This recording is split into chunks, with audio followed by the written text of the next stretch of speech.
दोस्तों अब हम बात कर रहे हैं सेकंड स्ट्रक्चर के बारे में, that is beta sheets.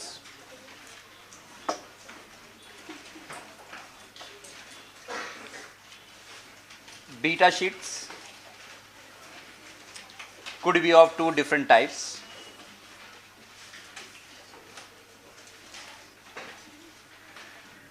Parallel or anti-parallel.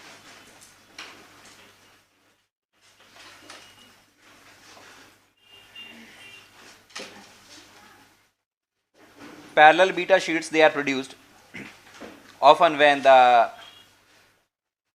consecutive amino acids, जो लगातार अमीनो एसिड्स आ रहे हैं, उनकी phi वैल्यू -120 डिग्री हो और psi वैल्यू +115 डिग्री हो। एंटी पैरेलल बीटा शीट्स का फॉर्मेशन तब होता है when phi value is more negative, that is -140 degree, and psi value is comparatively more positive, that is 135 degree. Generally, the small R chain amino acids are preferred in beta sheet, like glycine, alanine, or serine. These kind of amino acids, they are quite abundant in the beta sheets.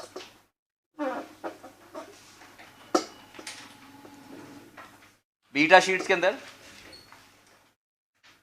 the distance between two amino acids is around 3.5 angstrom. That is alpha helix के comparison में यहां पर amino acid काफी ज्यादा distance पर है। Most often the structure could be further stabilized by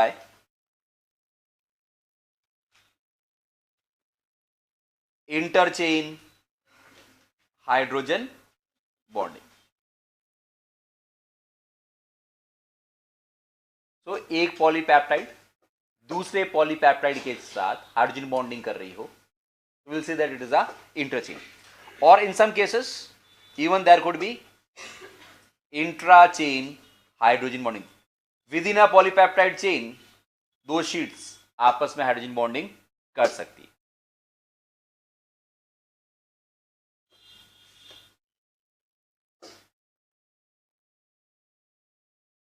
bond angle hydrogen bond की बात करें, अगर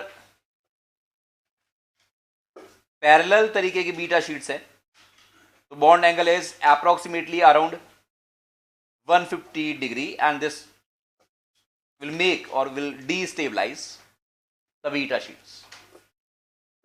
उसी कंपैरिजन में अगर एंटी पैरेलल बीटा शीट्स हैं तो बॉन्ड एंगल लगभग 180 डिग्री होता है, जो कि कंपैरेटिवली स्ट्रॉन्गर है।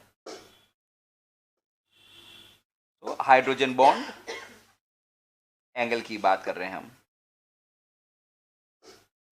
वापस हाइड्रोजन बॉन्ड में मेन चेन का NH group it act as donor, while main chain का ही oxygen C+O group it act as a acceptor. वापस R चेन का कोई लेना देना नहीं है, एक्सेप्टर और डोनर का role is played by main chain NH group and C+O group.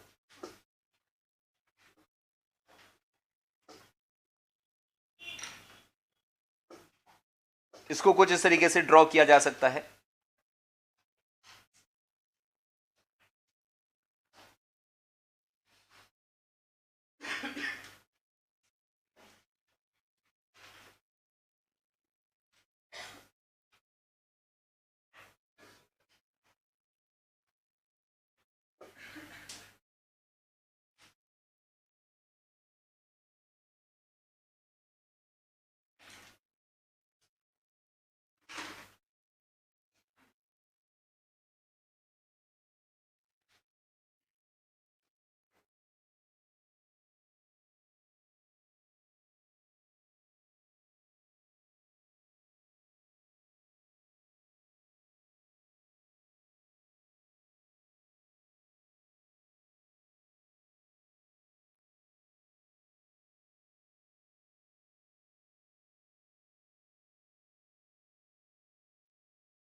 तो जैसा हम पढ़ चुके हैं कि इस जगह पर कोई रोटेशन अलाउड नहीं है क्योंकि ये पेप्टाइड बॉन्ड है।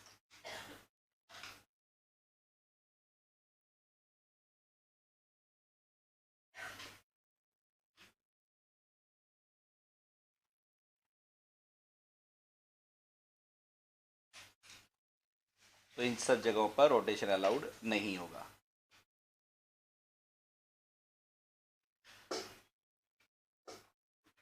जो कुछ भी रोटेशन अलाउड होगा that would be around the C alpha carbon, इसके आसपास रोटेशन अलाउड है।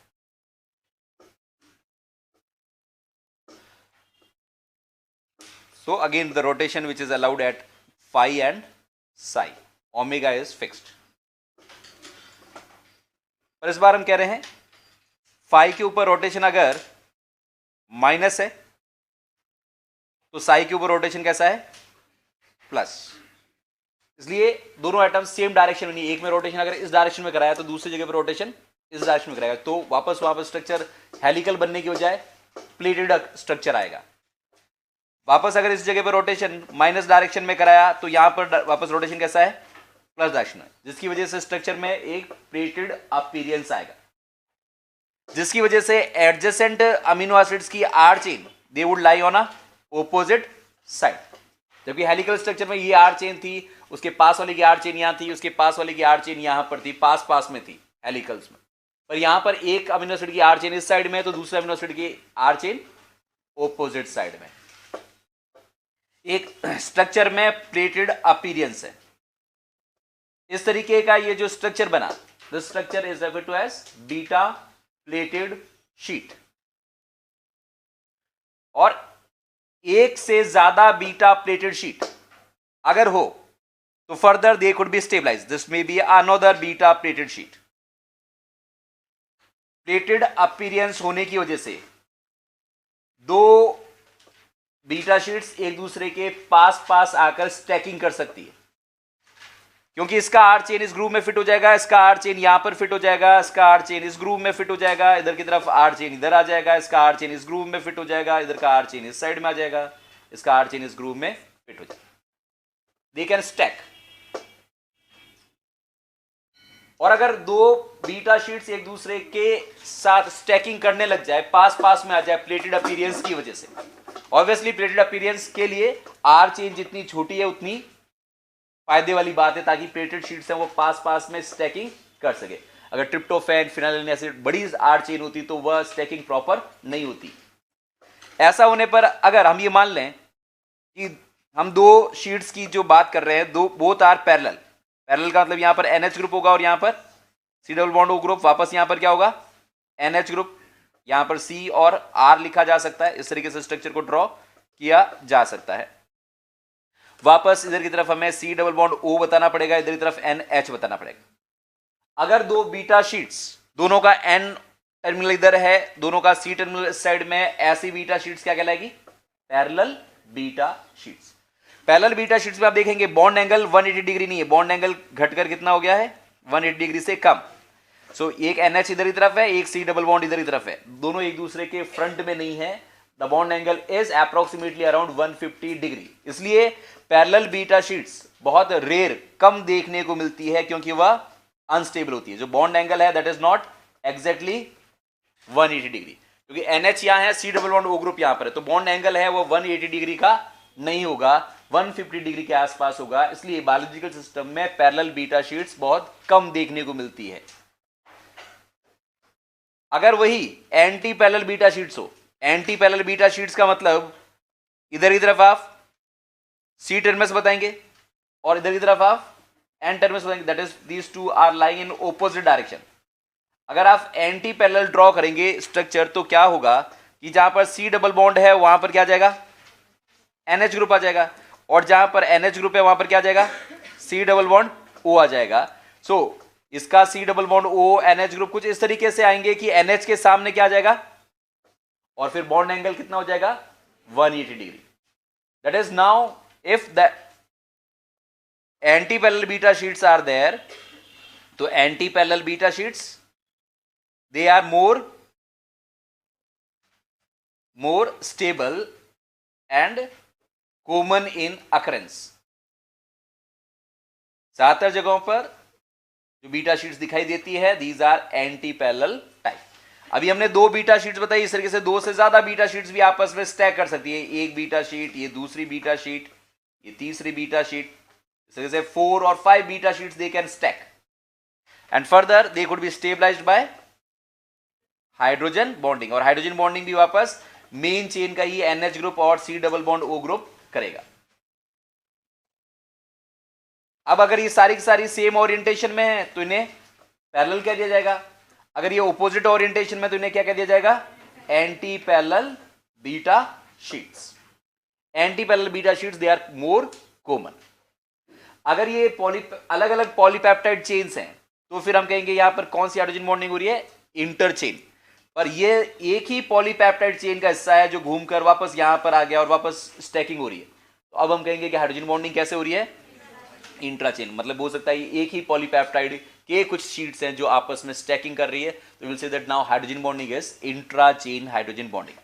सो मोस्टली इंटरचेन हाइड्रोजन बॉन्डिंग देखने को मिलती है, बट सेम पॉलीपेप्टाइड चेन वापस मुड़ कर आ जाए और स्टैक करने लग जाए तो फिर हम उसको इंट्राचेन हाइड्रोजन बॉन्डिंग कहेंगे। So both interchain as well as intrachain hydrogen bonding is possible.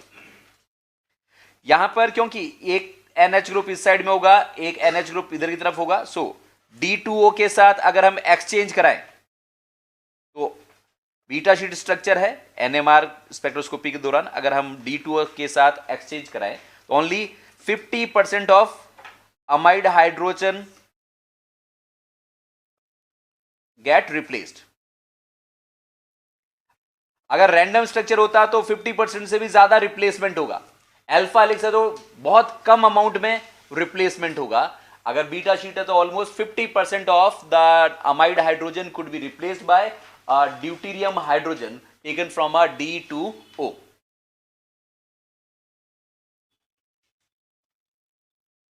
Ramachandran plot पर देखें तो इसका कर्व, बीटा शीट्स का कर्व कुछ इस तरीके का दिखाई देगा। You will get one strong positive peak and one strong negative peak, इस तरीके का कर्व। और वो जो स्ट्रॉन्ग नेगेटिव पीक आएगा वो भी लगभग 215 नैनोमीटर के आसपास आएगा और लगभग 195 नैनोमीटर पर एक पॉजिटिव पीक आएगा। जबकि अल्फा हेलिक्स में दो नेगेटिव पीक आ रहे थे। यहां पर वहां पर स्ट्रक्चर अल्फा हेलिक्स का ड्रॉ करें तो उसका से कंपैरिजन में स्ट्रक्चर ड्रॉ करें तो इस तरीके का कुछ स्ट्रक्चर आ रहा था। ऐसा कुछ स्ट्रक्चर किसका आ रहा था? ब्लू वाला स्ट्रक्चर किसका है? अल्फा हेलिक्स का। और रेड वाला जो प्लॉट है वो किसका है? बीटा शीट का।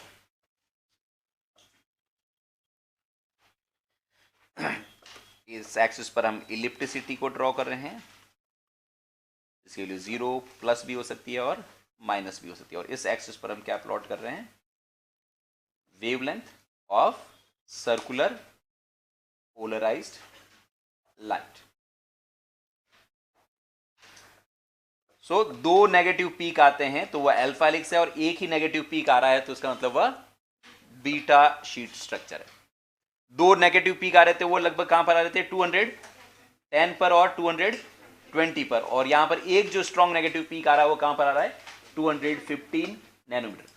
यानी कोई अननोन पेप्टाइड भी इस तरीके का CD स्पेक्ट्रा बनाता है तो हम कह देंगे उस अननोन में सेकेंडरी स्ट्रक्चर कैसा है? बीटा शीट जैसा स्ट्रक्चर।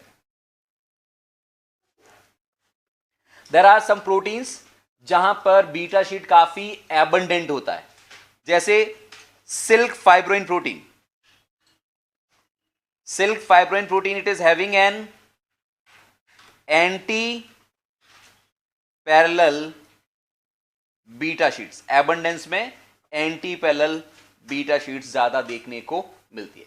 यानी इसका रामाचंद्रन प्लॉट देखें आप सिल्क फाइब्रोइन का तो उसमें ज्यादातर डॉट्स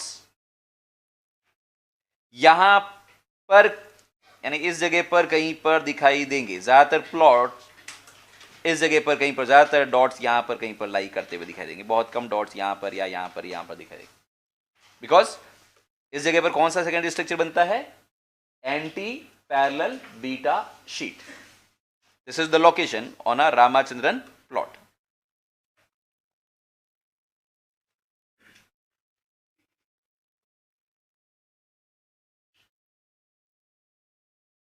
beside silk fibrin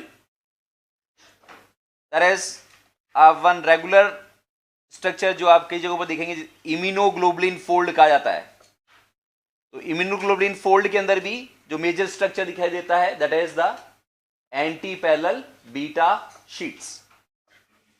यानी जहां कहीं पर भी ऐसा स्ट्रक्चर बनाएंगे हम ऐसा करके इस तरीके का कुछ, चाहे वो रिसेप्टर्स में बनाए चाहे एंटीबॉडी में बनाए, ऐसा स्ट्रक्चर जहां कहीं पर भी बनाएंगे हम, इस तरीके का स्ट्रक्चर जो रिप्रेजेंटेशन किया जाता है वह किसका किया जाता है? इम्यूनोग्लोबुलिन फोल्ड का। तो इम्यूनोग्लोबुलिन फोल्ड के अंदर जो प्रीडोमिनेंट सेकेंडरी स्ट्रक्चर होता है that is an anti parallel beta sheet. चाहे वो एंटीबॉडी में देखें, टी सेल रिसेप्टर में देखें, कई सारे रिसेप्टर टायरोसिन काइनेज में देखें, इस तरीके का स्ट्रक्चर ड्रॉ करेंगे। तो इम्यूनोग्लोबुलिन फोल्ड में भी अगर डोमिनेंट स्ट्रक्चर देखें तो that is the anti parallel beta sheets. Generally हमने कहा कि मेम्ब्रेन स्पेनिंग रीजन के अंदर जो प्रोटीन होता है वो स्पेन करता है अल्फा हेलिकल रीजन के अंदर, but exceptionally porin which is a membrane protein, porin एक मेम्ब्रेन प्रोटीन है। दिस इज अ एक्सेप्शनल बात हो गई। Exceptionally porin which is a membrane protein has a secondary structure of beta sheets. They form a barrel-like structure referred to as beta barrel. Generally हम कहते हैं कि जो membrane spanning reason है वहां पर जो प्रोटीन का हिस्सा स्पेन करेगा वह अल्फा हेलिकल फॉर्म में होना चाहिए, पर पुरीन प्रोटीन में ऐसा देखने को नहीं मिलता। पुरीन प्रोटीन में आप देखेंगे इस तरीके से खूब सारी एंटी पैरेलल बीटा शीट्स एक बैरल लाइक स्ट्रक्चर का फॉर्मेशन कर रही है। It could be drawn like this. खूब सारी एंटी पैरेलल बीटा शीट्स हैं। They are forming a barrel like structure जिससे मॉलिक्यूल यहां से यहां से इधर की तरफ जा सकते हैं depending upon the concentration gradient. So it is a pore forming protein. pore forming protein का नाम है पुरीन, और इसके अंदर अल्फा हेलिकल स्ट्रक्चर होने की बजाय जो रेगुलर स्ट्रक्चर दिखाई देता है that is a beta sheets.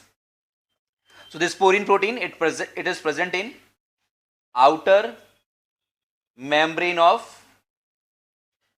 mitochondria या outer membrane of chloroplast या outer membrane of gram negative bacteria,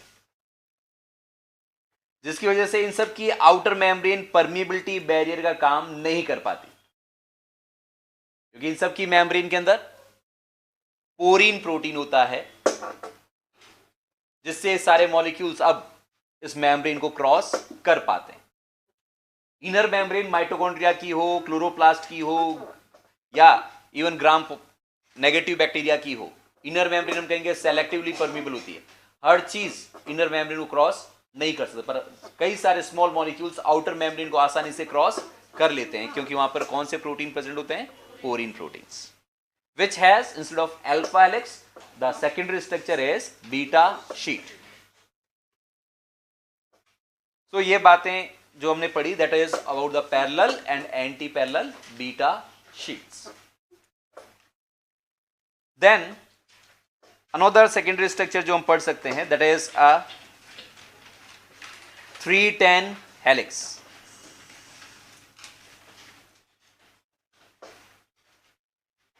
This is also a right-handed helix.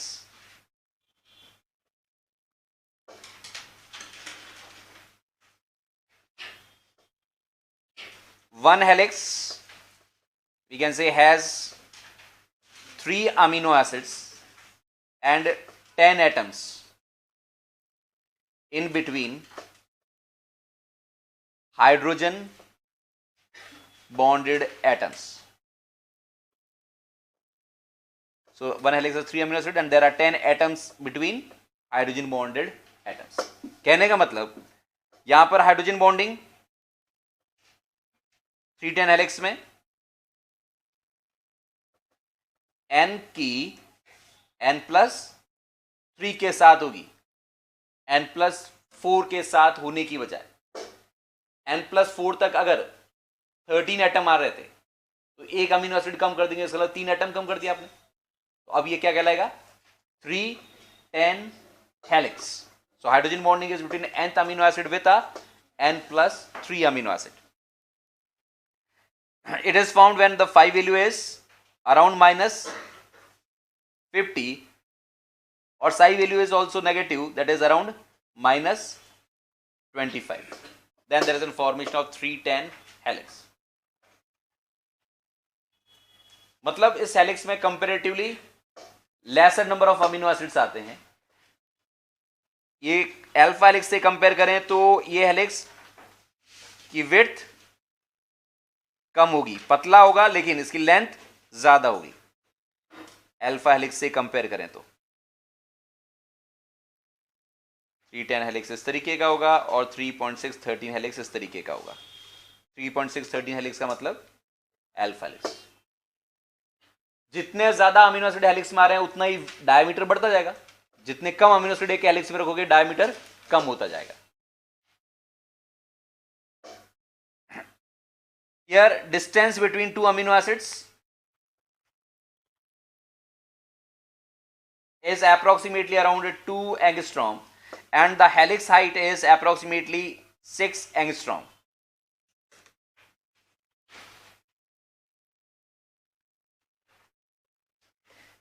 वहां पर हेलिक्स की हाइट 5.4 एंगस्ट्रॉम थी, यहां पर हेलिक्स की हाइट 6 एंगस्ट्रॉम में, और एक हेलिक्स के अंदर 3 अमीनो एसिड आ रहे हैं, तो 6 को 3 से डिवाइड करेंगे तो 2 अमीनो एसिड के बीच में डिस्टेंस कितनी आ जाएगी? 2 angstrom. So distance between 2 amino acid is 2 angstrom.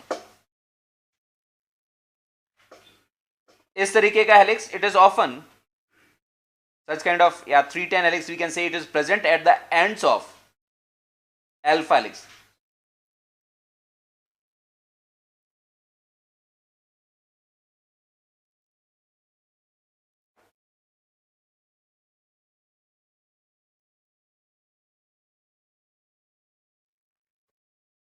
तो हम ये भी कह सकते हैं कि right handed alpha helix often terminates in form of 310 helix. So कहने का मतलब कि अगर ये कोई मान लें राइट हैंडेड अल्फा हेलिक्स है तो उसके किनारे पर इस साइड में भी थोड़ा सा और इस साइड में भी थोड़ा सा आपको क्या दिखाई दे सकता है? 310 हेलिक्स. यानी इस तरीके से यहां पर कोई हेलिक्स है, जो इनिशियली ये हेलिक्स थोड़ा सा है, ये 310 है, और फिर ये आगे वाला जो पोर्शन है हेलिक्स का, दैट इज द कंपेरेटिवली ज्यादा विड्थ वाला, दैट इज अल्फा हेलिक्स. और फिर वापस ये जो खत्म हो रहा है यहां पर, टर्मिनेट हो रहा है इधर की तरफ वापस कौन सा हेलिक्स आ गया है? 310 helix. So this is 310, this is also 310, and in between there could be right-handed alpha helix. So 310 helix often alpha helix के किनारे पर देखा जा सकता है.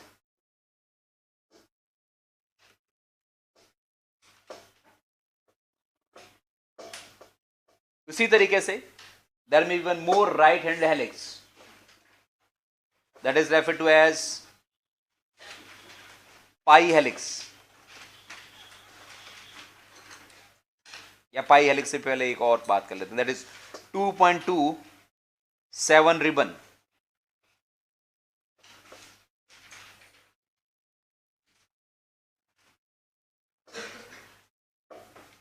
सो यहां पर 3 एटम्स और कम हो गए, लगभग एक अमीनो एसिड और कम हो गया. 2.27 रिबन के अंदर nth अमीनो एसिड है वह n+2 के साथ हाइड्रोजन बॉन्ड करता है. ये स्ट्रक्चर भी राइट हैंडेड होता है.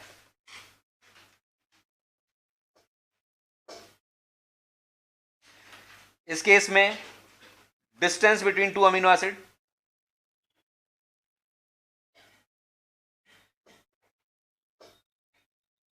approximately comes out to be 2.5 angstrom.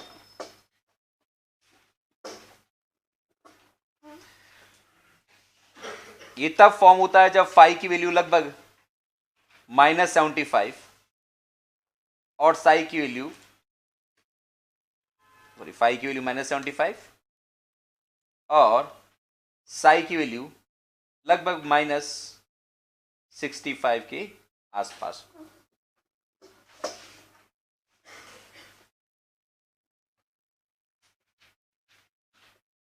Then there could be one more helix referred to as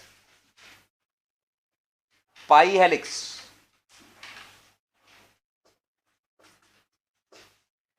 जहां पर हाइड्रोजन बॉन्डिंग n की n+5 के साथ है. That could also be referred to as 4.2 16 helix.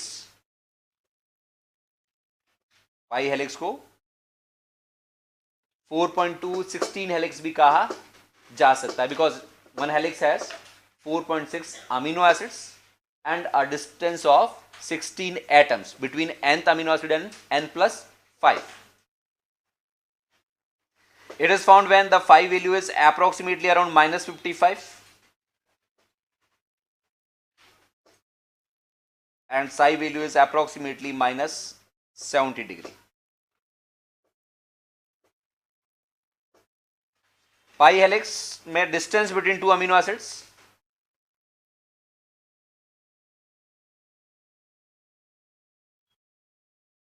comes out to be approximately 1.15 angstrom. That is, two amino acids, they are comparatively very near to each other. Pi helix भी right handed है. It is also a right handed helix. और जो भी हम बात कर रहे हैं सब L अमीनो एसिड के बारे में बात कर रहे हैं. सो कंपैरेटिवली याद रखा जा सकता है तीन राइट हैंड हेलिक्स के बारे में. So there are 3 comparatively right-handed helix.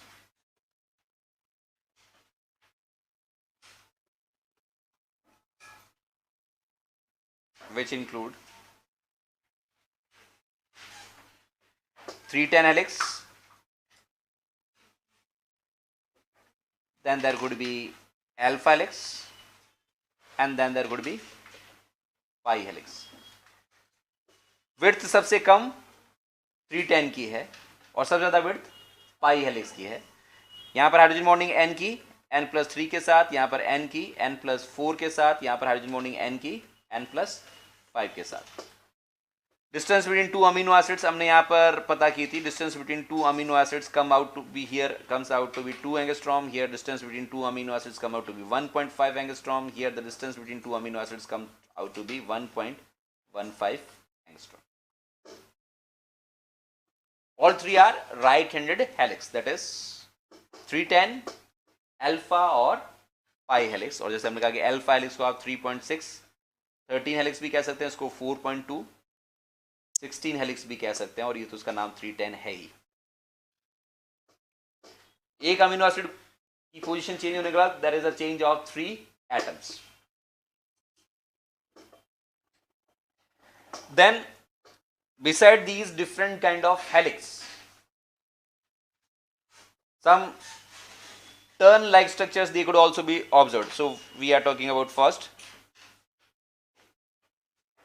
reverse turn or beta turn.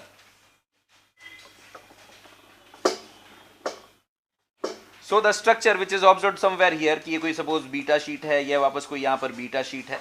The structure which is observed over here, अभी हम स्ट्रक्चर के बारे में बात कर रहे हैं. डेफिनेटली यहाँ पर भी कोई हाइड्रोजन बॉन्डिंग इसको स्टेबलाइज करेगी. यहाँ पर भी कोई अमीनो एसिड होगा, यहाँ पर भी. इसको हम n कह सकते हैं, इसको n+1 कह सकते हैं, इसको n+2 कह सकते हैं, इसको n+3 कह सकते हैं.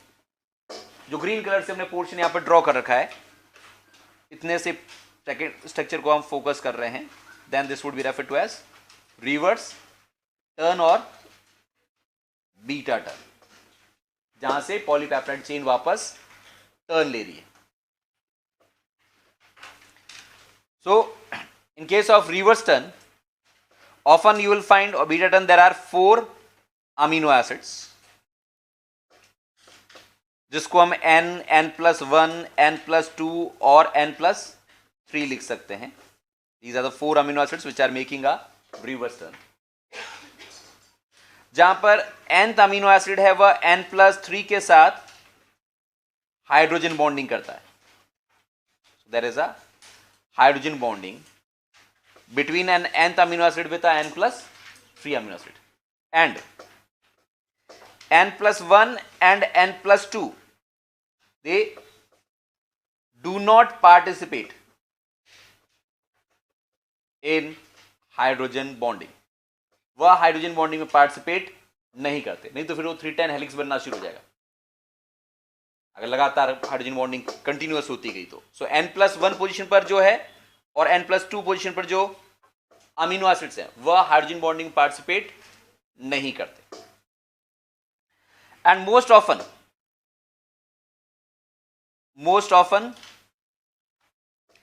n+1 पोजीशन पर अमीनो एसिड है वह प्रोलीन होता है. हमेशा नहीं, but most often it is a proline, जो अपने सिस पेप्टाइड बॉन्ड की वजह से शार्प बेंड या टर्न ला सकता है. यहां पर जो बेंड लेकर आ रहा है, यहां पर n+1 पोजीशन पर कौन सा अमीनो एसिड होता है generally? That is a proline, which fits in beta turn, helps in taking a sharp turn, क्योंकि it can form a cis type of peptide bonds. And often n+2 position पर there is some small R chain amino acids like glycine, ताकि sharp turn लेने में कोई steric hindrance produce ना हो, क्योंकि glycine की आर चेन बहुत छोटी है, शार्प टर्न लेने में मदद मिलेगी. ऐसा कोई रूल नहीं कि हमेशा ये 2 अमीनो एसिड होंगे, पर ज्यादातर रिवर्स टर्न में प्रोलीन फॉलोड बाय ग्लाइसिन देखने को मिलता है.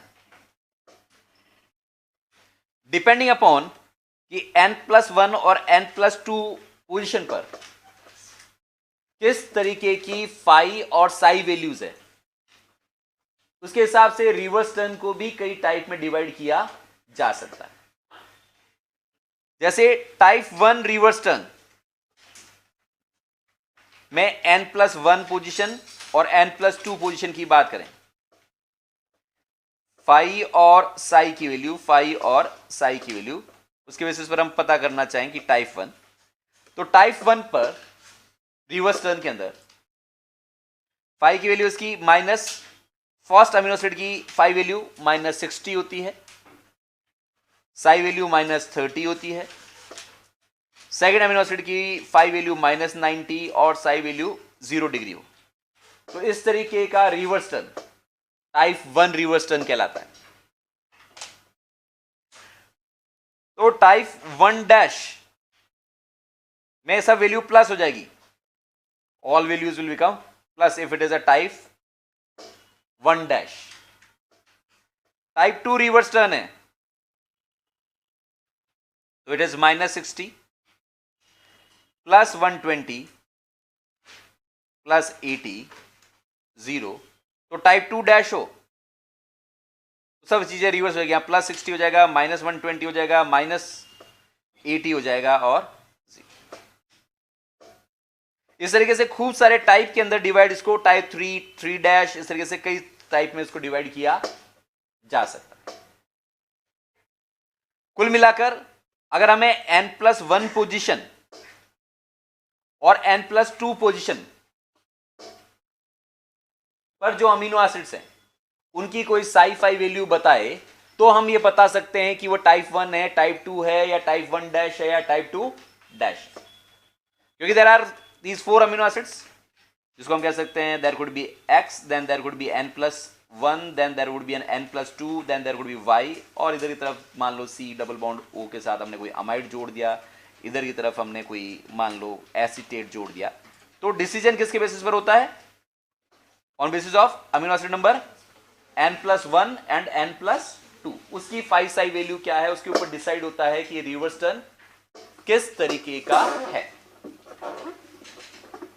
और हाइड्रोजन बॉन्डिंग किसके बीच में होगी? X और Y के बीच, मींस nth अमीनो एसिड की विथ N+3 अमीनो एसिड, वह आपस में क्या करेंगे? हाइड्रोजन बॉन्डिंग करेंगे।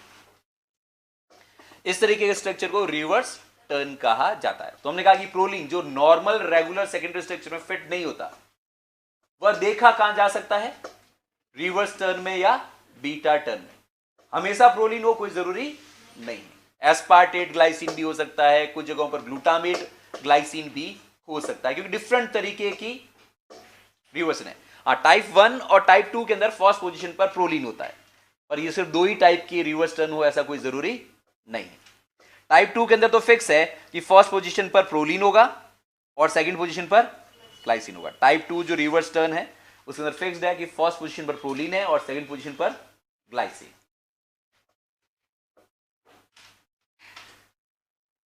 कुछ जगहों पर इवन देयर कुड बी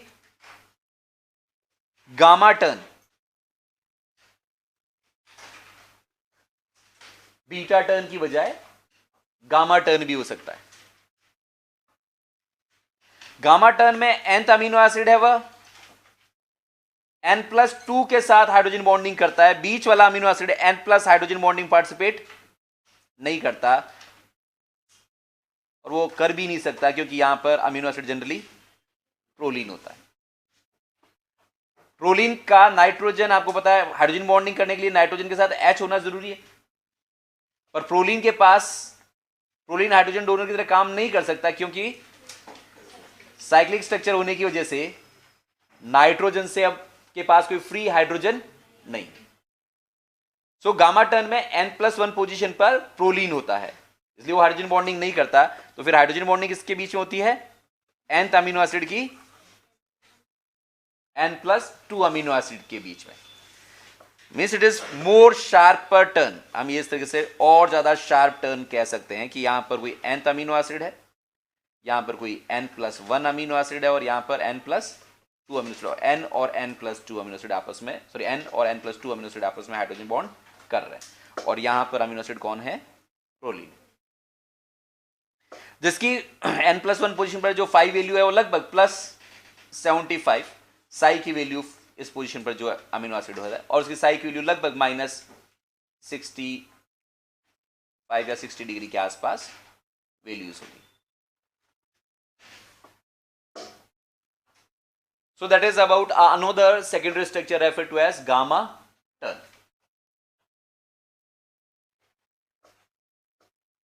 उसके अलावा there may be some other lesser known secondary structures.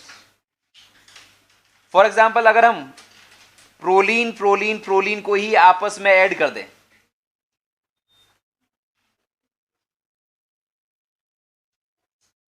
तो भी एक हेलिकल स्ट्रक्चर बनेगा। और उस कैसा हेलिकल स्ट्रक्चर बनता है उसके बेसिस पर भी उसको अपन 2 टाइप में बांट सकते हैं, that is polyproline type 1 and polyproline type 2। So experimentally proline proline को आपस में हम ऐड कर दें, और उसको अगर हम नॉन पोलर एनवायरमेंट में रखें तो पॉलीप्रोलीन टाइप 1 स्ट्रक्चर बनता है, और उसी को हम पोलर एनवायरमेंट में रखें तो it forms a type 2 polyproline helix. यानी बायोलॉजिकल सिस्टम में अगर कहीं पर भी प्रोलीन प्रोलीन है तो स्ट्रक्चर पॉलीप्रोलीन टाइप 1 नहीं होगा, बल्कि it will resemble like a polyproline type 2 because the environment is aqueous, polar environment होता है।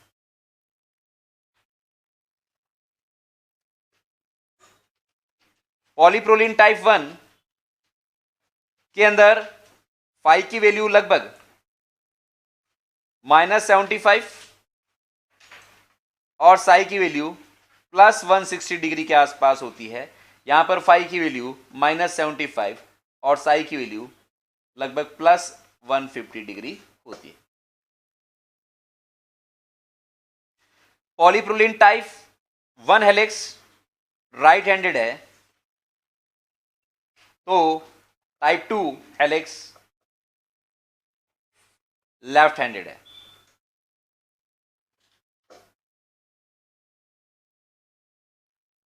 पॉलीप्रोलिन टाइप 1 हेलिक्स के अंदर पेप्टाइड बॉन्ड सिस ओरिएंटेशन में होते हैं, तो पॉलीप्रोलिन टाइप 2 के अंदर प्रोलीन और प्रोलीन के बीच में पेप्टाइड बॉन्ड ट्रांस होते हैं, क्योंकि प्रोलीन सिस पेप्टाइड बॉन्ड भी बना सकता है और ट्रांस तरीके के पेप्टाइड बॉन्ड का फॉर्मेशन भी कर सकता है।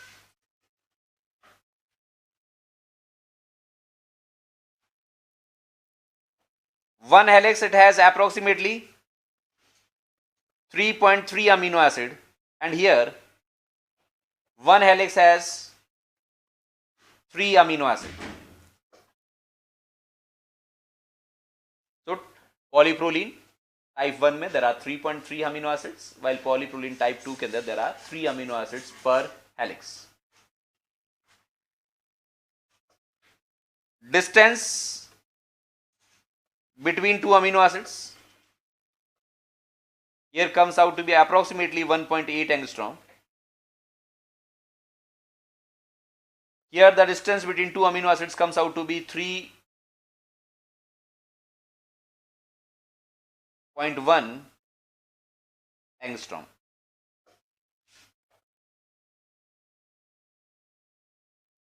In both these helix, interchain hydrogen bonding is absent.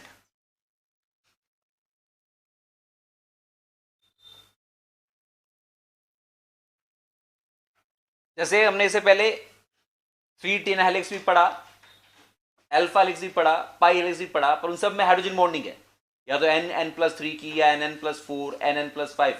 पॉलीप्रोलिन helix के अंदर हाइड्रोजन बॉन्डिंग देखने को नहीं मिलती, क्योंकि प्रोलिन प्रोलिन बार बार आ रहा है और प्रोलिन के अंदर नाइट्रोजन है, वह हाइड्रोजन डोनर का काम नहीं कर सकता, इसलिए इंटरचेन हाइड्रोजन बॉन्डिंग है वह एब्सेंट होती है।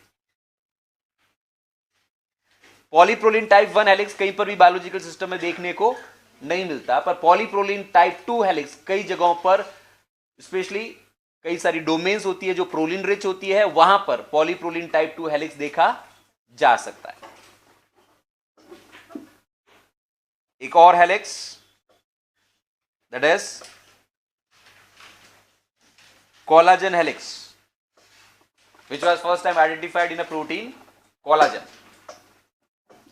which is different from a alpha helix. क्योंकि कोलाजन हेलिक्स सबसे पहली बात तो ये राइट हैंडेड ही नहीं है, बल्कि ये लेफ्ट हैंडेड है, सो it is not a right handed alpha helix. Collagen helix, it is a entirely different kind of helix.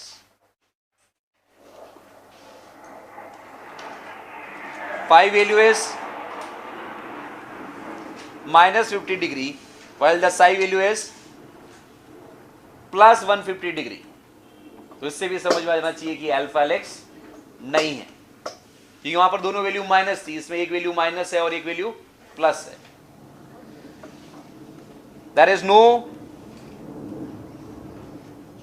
interchain hydrogen bonding with in a chain, hydrogen bonding नहीं, जबकि alpha helix में nth amino acid N+4 के साथ hydrogen bond करता था, यहां पर ऐसी हाइड्रोजन बॉन्डिंग नहीं है।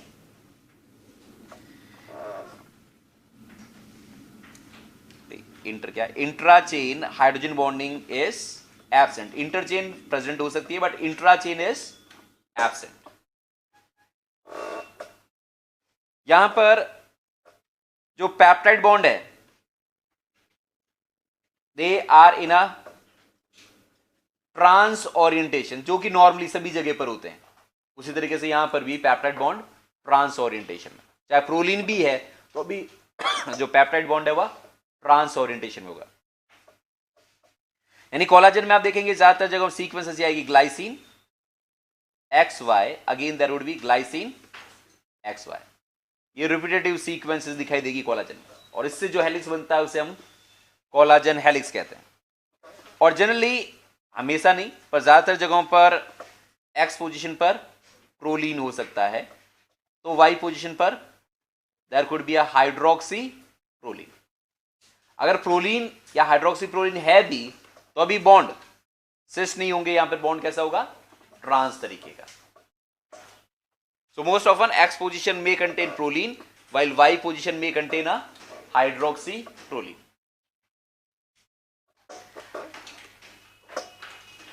One helix has approximately 3.3 amino acids and distance between two amino acids comes out to be approximately 2.9 angstrom. Collagen helix, it resembles like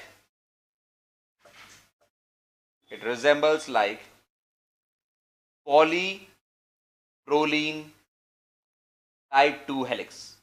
पॉलीप्रोलीन type 2 helix भी लेफ्ट हैंडेड होता है और कोलाजन हेलिक्स भी left handed होता है। Peptide bond उसमें भी trans orientation में होती है, पेप्टाइड बॉन्ड इसमें भी ट्रांस ओरिएंटेशन में होती है। तो उससे काफी हद तक ये रिजेंबल करता है। So this is about a collagen helix, a special type of helix, a left-hand helix which is exclusively seen in a collagen protein. अगर इनमें से कोई नोन सेकेंडरी स्ट्रक्चर नहीं हो तो फिर उसे कहा जाता है random coil. Random coil means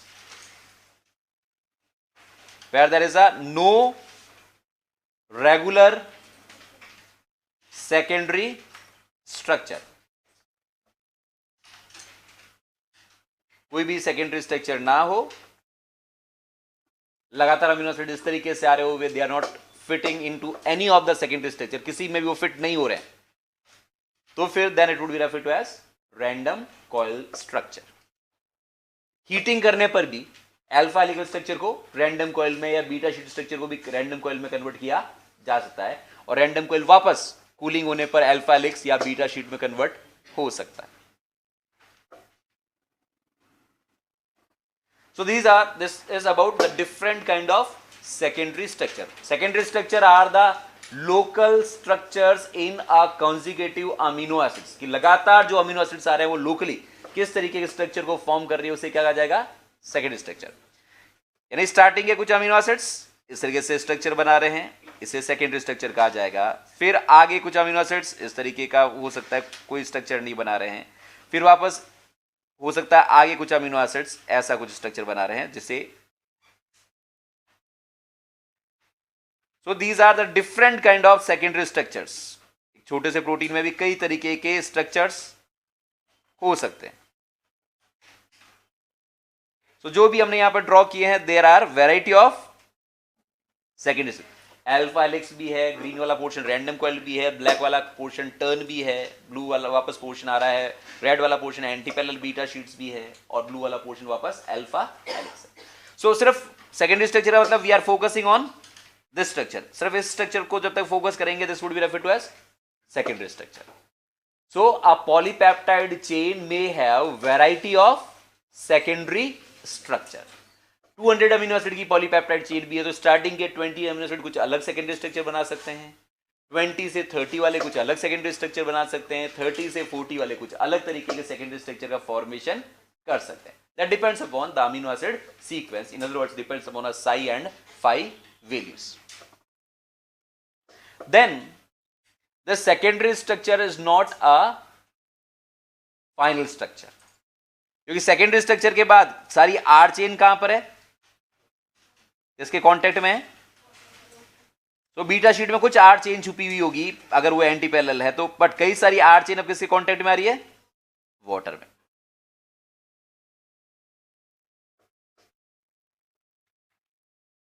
हो सकता है कई सारे नॉन पोलर आर चेन भी वाटर के कांटेक्ट में।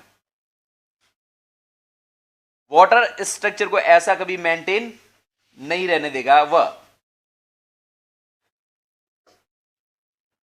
हम जैसे कह रहे हैं हाइड्रोफोबिसिटी काम करेगी, और हाइड्रोफोबिसिटी की वजह से the structure will fold, that is कई सारे सेकेंडरी स्ट्रक्चर एक दूसरे के ऊपर कुछ इस तरीके से फोल्ड होंगे कि पेरिफेरी पर सिर्फ क्या दिखाई दे, पोलार रेसिड्यूज। कोर के अंदर नॉन पोलार हो सकते हैं, पर पेरिफेरी पर हमेशा ही। तो this process would be referred to as protein folding. Purpose of this, that now at the core you can get a non-polar form, while at the periphery you will get a polar amino acid. इसे ही secondary structure का tertiary structure में conversion करना, इसे क्या कहता है, protein folding.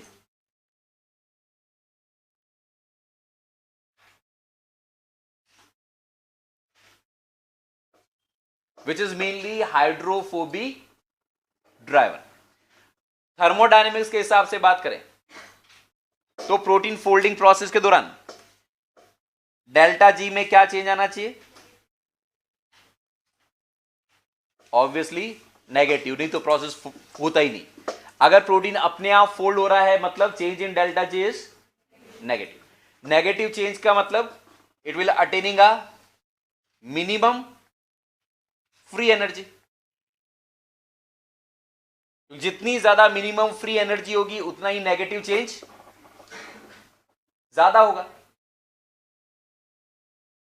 क्या आपके पास 100 रुपीज थे, आपके पास 5 रुपए बच रहे हैं, एक बार 10 रुपए बच रहे हैं, एक बार 15 रुपए बच रहे हैं, तो एनर्जेटिकली फेवरेबल सबसे ज्यादा कौन सा है, जब 5 रुपए बच रहे हैं, क्योंकि डेल्टा जी का चेंज कितना हो जाएगा, -95, और जितना नेगेटिव चेंज ज्यादा है उतना ही पीछे आपके हिसाब जो फ्री एनर्जी बचेगी उतनी ही कम होगी। यानी फोल्डेड फॉर्म ऑफ प्रोटीन की फ्री एनर्जी सबसे मिनिमम होती है, सबसे कम होती है। यानी multiple conformation could be adopted. वो ए तरीके से भी फोल्ड हो सकता है, बी तरीके से भी फोल्ड हो सकता है, प्रोटीन सी तरीके से भी फोल्ड हो सकता है, पर हर बार प्रोटीन उस डायरेक्शन में फोल्ड होता है जो थर्मोडायनेमिकली सबसे ज्यादा फेवरेबल हो। और थर्मोडायनेमिकली सबसे ज्यादा फेवरेबल का मतलब जहां पर डेल्टा जी की वैल्यू सबसे ज्यादा नेगेटिव हो, यानी सबसे ज्यादा नेगेटिव चेंज होने के बाद पीछे जो वैल्यू बचेगी फ्री एनर्जी की वो सबसे मिनिमम हो। So it try to adopt that particular state where the free energy is minimum. In other words, change is maximum negative. और इस दौरान एंथैल्पी में चेंज क्या आता है, और एंट्रोपी में change negative. So protein folding के दौरान सब नेगेटिव नेगेटिव नेगेटिव ही होता है। एंथैल्पी में चेंज नेगेटिव, एंट्रोपी में चेंज नेगेटिव, और एंट्रोपी में चेंज नेगेटिव। और ये प्रोसेस कब तक होता रहता है, हर समय होता रहेगा नहीं, ये तब तक होता रहेगा जब temperature is lesser than the ratio of enthalpy by entropy. High temperature पर प्रोटीन अपने आप फोल्ड नहीं होगा। ये थर्मोडायनेमिक्स के हिसाब से हम बात कर रहे हैं। ये protein is moving from a high entropy state to a low entropy state, protein is moving from a high enthalpy state to a low enthalpy state, protein is moving from a high free energy state to a low free energy state. But this thing is thermodynamically possible only when the temperature where this process is allowed is lesser than the ratio of change in enthalpy by change in entropy. यानी 90 degree पर आप protein को fold कराना चाहो तो protein fold नहीं होगा, पर 25 डिग्री सेंटीग्रेड पर प्रोटीन फोल्ड हो सकता है, because the temperature could be lesser than the ratio of enthalpy by entropy. So in other words, folding of a protein is thermodynamically favorable, क्योंकि उस दौरान डेल्टा जी के अंदर चेंज कैसा आता है, नेगेटिव आता है। एंट्रोपी में नेगेटिव चेंज होने के बावजूद भी ये नेगेटिव चेंज कैसे आ जाता है, क्योंकि हम कहते हैं डेल्टा जी में चेंज नेगेटिव, डेल्टा एस में चेंज नेगेटिव नो है, फिर भी डेल्टा जी यस कैसे हो जाता है, क्योंकि एंथैल्पी में भी चेंज कैसा है, नेगेटिव, और एंथैल्पी में चेंज नेगेटिव, उससे ज्यादा चेंज नेगेटिव हो तो प्रोसेस वुड बी स्पॉन्टेनियस। अगर एंट्रोपी में नेगेटिव चेंज है और फिर भी रिएक्शन को कराना है तो एंथैल्पी का नेगेटिव चेंज होना जरूरी है, क्योंकि अगर दोनों की तरफ से नो नो आया तो फिर टेम्परेचर कुछ नहीं कर सकता। टेम्परेचर रिएक्शन तभी करा सकता है कि अगर एंट्रोपी अगर नो कह रहा है तो कम से कम एंथैल्पी को तो यस कहना चाहिए, और एंथैल्पी को यस कहने के लिए एंथैल्पी में चेंज कैसा होना चाहिए, negative. So this is the thermodynamical part जो हम पहले ही डिस्कस कर चुके हैं कि this are the trends which would be observe during a process of protein folding. But protein folding it is a controlled process. It is a controlled process means it is not like that कि protein बना और उसको fold होने दे दिया, जिसके बारे में आप मॉलिक्यूलर बायोलॉजी में डिस्कस करेंगे। There would be some controllers जिन्हें हम चैपेरोन्स या चैपेरोनीन्स कहेंगे, जो कंट्रोल करके रखेंगे कि प्रोटीन को फोल्ड होना है या नहीं होना, या कब फोल्ड हो जाना चाहिए। So, chaperones या chaperonines are the proteins which control the process of protein folding. Basically, वह टाइमिंग को कंट्रोल करते हैं। They allow when a protein has to fold. Fold तो प्रोटीन को खुद को ही होना है, प्रोटीन को कोई सिखा नहीं सकता कि उसे कैसे फोल्ड हो रहा है। फोल्ड होना प्रोटीन की इंट्रिंसिक प्रॉपर्टी है, पर प्रोटीन तब ही फोल्ड होना चाहिए जब वह पूरा सिंथेसाइज हो जाए, और अगर सिंथेसाइज हो गया और उसको ईआर में काम करना है तो तब तक फोल्ड नहीं होना चाहिए जब तक वो ईआर में ना चला जाए, तब तक फोल्ड नहीं होना चाहिए जब तक वो माइटोकॉन्ड्रिया में ना चला जाए। अगर क्लोरोप्लास्ट का प्रोटीन है तो तब तक फोल्ड नहीं होना चाहिए जब तक कि वो क्लोरोप्लास्ट में ना जाए। इसका मतलब प्रोटीन को जबरदस्ती अनफोल्ड स्टेट में मेंटेन करके रखना पड़ेगा, और अनफोल्ड स्टेट में मेंटेन करके रखने का काम कौन करते हैं, चैपेरोन्स। जैसे ही चैपेरोन डिसोसिएट होंगे अब प्रोटीन फोल्ड हो सकता है। सो इन अदर वर्ड्स कि ट्रांसलेशन हो रहा है, और ट्रांसलेशन में यहां पर कोई मैसेंजर आरएनए प्रोटीन बन रहा है, और अगर प्रोटीन को पहले से ही फोल्ड होना शुरू करा दिया गया तो अभी पूरा प्रोटीन बना नहीं, उससे पहले अगर फोल्ड कराना शुरू कर दिया तो लोकल फोल्डिंग होनी शुरू हो जाएगी, यानी ये वाला हिस्सा इस हिस्से के साथ आपस में इंटरेक्ट करना शुरू कर लेगा। फोल्डिंग होना क्यों शुरू हो जाएगा, अगर कुछ नहीं किया गया तो एनवायरनमेंट कैसा है, वाटर है हर तरफ, यहां से बाहर निकलते राइबोसोम की लार्ज सबयूनिट से बाहर निकलते हुए किसके कांटेक्ट में आता है, और अगर यहां पर नॉन पोलर आर चेन है तो क्या water in non polar R chain को अपने कांटेक्ट में रहने देगा, नहीं रहने देगा। पोलर आर चेन है तो कोई प्रॉब्लम नहीं है, प्रॉब्लम इज विद द, और 20 में से हम देख चुके हैं लगभग 10 अमीनो एसिड नॉन पोलर है, तो ये तो हाइपोथेटिकल होगा कि कोई पोलर आ ही नहीं रहा है। हर दूसरा अमीनो एसिड कैसा आना चाहिए, नॉन पोलर आना चाहिए according to rules of probability, और जैसे ही नॉन पोलर अमीनो एसिड आएगा उसके ऊपर हाइड्रोफोबिक इंटरेक्शन काम करना शुरू कर लेगा, और प्रोटीन अभी पूरा बना नहीं, आधा अधूरा ही फोल्ड होना शुरू होगा। पीछे वाला हिस्सा कहेगा मैं भी फोल्ड हूं, पर अब कहां हो, पहला हिस्सा तो फोल्ड हो चुका है, फिर उसको अलग फोल्ड होना पड़ता। तो जब तक पूरा प्रोटीन सिंथेसाइज ना हो जाए या उसकी टारगेटिंग करनी है, जब तक वह टारगेट ना हो जाए तब तक प्रोटीन को अनफोल्ड स्टेट में मेंटेन करके रखना जरूरी है। तो यहां पर काम करते हैं कुछ heat shock proteins 70 kilo dalton वाले, जिन्हें कहा जाता है HSP70। So there are variety of HSPs, HSP 60, 70, 80, 90, large HSP, small HSP। Heat shock condition में जिन प्रोटीन की तादाद बढ़ जाती है उन्हें हीट शॉक प्रोटीन कहा जाता है। हीटिंग करने पर ज्यादातर प्रोटीन का सिंथेसिस रुक जाता है, पर कुछ ऐसे प्रोटीन्स हैं जिनकी अमाउंट पहले की तुलना में अब और ज्यादा बढ़ जाती है, उन्हें कहा जाता है heat shock proteins. Obviously it's heat shock condition में वो कोई मदद करते होंगे, इसलिए उनकी अमाउंट बढ़ती है। तो वह one of the role of HSP70 is they assist in a protein folding. उसके अलावा भी उनके कई सारे और काम हैं। One of the function is that they assist in a protein folding. बाकी वह न्यूक्लियर ट्रांसपोर्ट को भी रेगुलेट करते हैं, सिग्नल्स को ब्लॉक करके रखते हैं, कई सारे उनके अलग अलग फंक्शंस हैं। HSP70 के वह प्रोटीन्स जो प्रोटीन फोल्डिंग में असिस्ट करते हैं, उन प्रोटीन्स को क्या कहते हैं हम, चैपेरोन्स।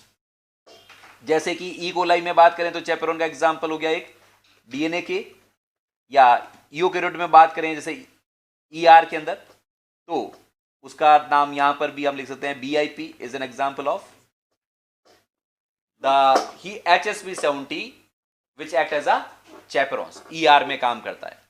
साइटोसोल में काम करता है तो उसको हम सीधा ऐसे लिख देते हैं HSP70, साइटोसोलिक HSP70। माइटोकॉन्ड्रिया में काम करता है उसको हम ऐसे लिख देते हैं माइटोकॉन्ड्रियल HSP70। तो हर जगह उनका स्पेशल नाम हो ऐसा कोई जरूरी नहीं है। Cytoplasmic HSP70, mitochondrial HSP70। ER में जो काम करता है उसका स्पेशल नाम दे रखा हमने BIP। बैक्टीरिया में जो काम करता है HSP उसका नाम है DNA।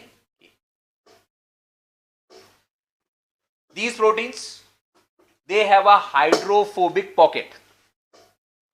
उनके पास क्या होता है, एक हाइड्रोफोबिक पॉकेट होता है इस तरीके से, और इसके साथ ATP जुड़ी हुई होती है।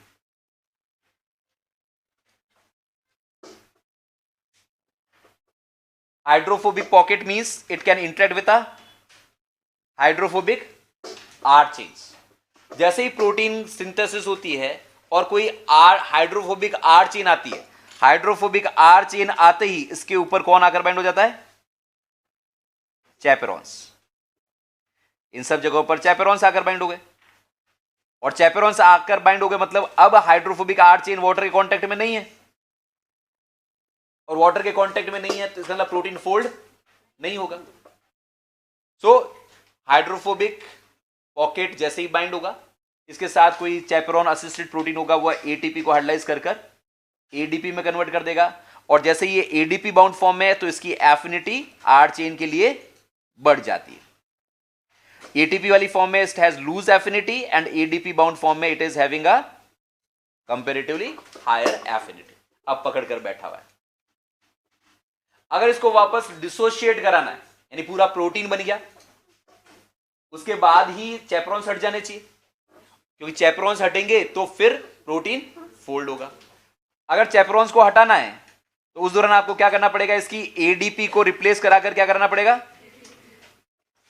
एटीपी बार से दो और एडीपी को रिप्लेस कर दो। ऐसा होते हुए उसकी एफिनिटी आर चेन के लिए कम हो जाएगी, वह डिसोशिएट हो जाएगा, और आर चेन से हटते ही प्रोटीन क्या होगा, फोल्ड होगा। ऐसा मॉलिक्यूलर बायोलॉजी में डिस्कस करेंगे कि एक बार ट्रांसलेशन करें, मतलब प्रोटीन बनाएंगे, और फिर प्रोटीन बनाने के बाद प्रोटीन को फोल्ड करेंगे।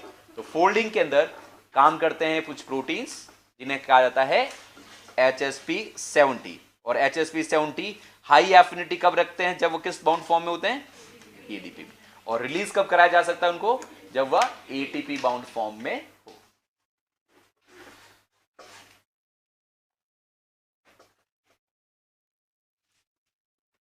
So protein, this is about how the protein folding is governed. ये तो हमने बात की चैपेरॉन्स की, और चैपेरोनिन्स तो इससे भी डायरेक्ट रोल प्ले करते हैं।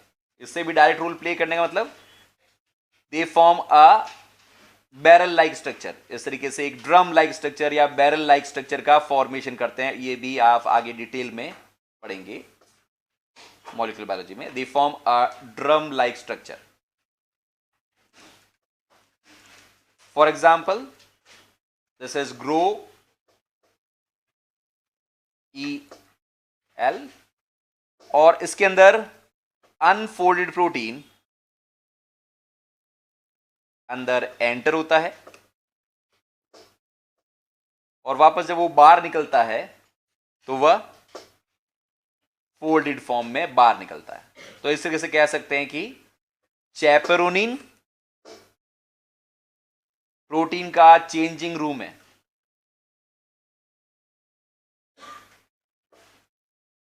आगे कवर भी लगा देते हैं, चेंजिंग रूम का कवर होता है, ऐसे इधर भी ढक्कन लगा देते हैं, that is grow ES। So unfolded protein आया, अंदर एंटर हुआ, ऊपर से कैप बंद हुआ, अंदर कोई एनर्जी एटीपी के फॉर्म में खर्च की गई, और प्रोटीन वापस जब बाहर निकलता है इस ड्रम से तो वह अपनी फोल्डेड फॉर्म में होता है। सो ये डायरेक्ट असिस्टेंस हो गया। बेसिकली आप देखेंगे ग्रो EL के अंदर खूब सारे हैंगर्स होते हैं। वो चेंज करना तो पहले इधर ये शर्ट इधर रखो, ये इधर रखो, इधर रखो, फिर एक एक कर हम पहनेंगे। वैसा ही कुछ इसके अंदर कि पहले अल्फा इसकी आर चेन को ये पकड़ कर रखता है, या फिर वो छोड़ता है, ये अगर छूटा फिर ये वाला छूटेगा, फिर वो भी थर्मोडायनेमिकली फेवरेबल डायरेक्शन में। और पहले अगर कोई गलत फोल्ड हो गया तो वापस वो हैंगर उसको पकड़कर ऐसे ले लेता है ताकि वापस प्रोटीन को सही ढंग से फोल्ड हो। कौन सा हाथ पहले जाना चाहिए, कौन सा बाद में आ जाना चाहिए, उस सब चीजों को कंट्रोल कौन करता है? थर्मोडायनेमिक्स के हिसाब से chaperonin. So it is providing a micro environment devoid of water, क्योंकि पानी में उसको शर्म आता है, वो हो सकता है गलत फोल्ड हो जाए प्रोटीन, इसलिए एक ऐसा एनवायरमेंट दे दिया जहां पर पानी बीच में ज्यादा प्रॉब्लम क्रिएट ना करे। यानी कुछ प्रोटीन पानी के में फोल्ड होने की कोशिश करते तो गड़बड़ फोल्ड होता है, तो उसके लिए एक अलग कंपार्टमेंट दे दिया गया है और उस कंपार्टमेंट का नाम क्या है? Chaperonin. Chaperonin they belong to a family of HSP16। जैसे बैक्टीरियल चैपरोनिन का एग्जांपल है GRO-EL, GRO-ES।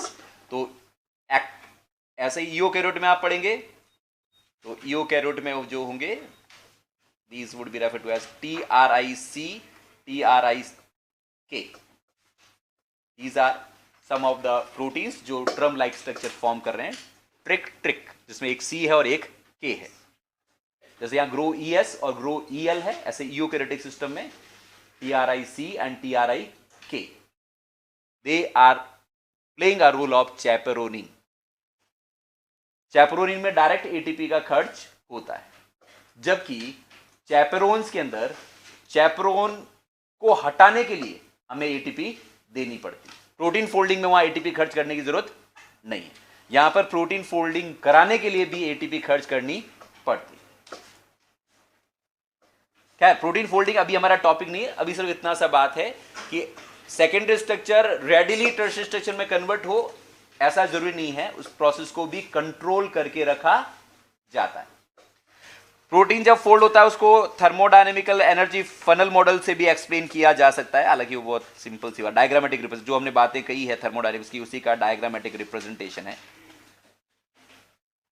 कि जैसे जैसे हम ये मानकर चल रहे हैं कि here we are starting with a unfolded protein and finally we will move to a folded protein, means we will move to a native state of a protein।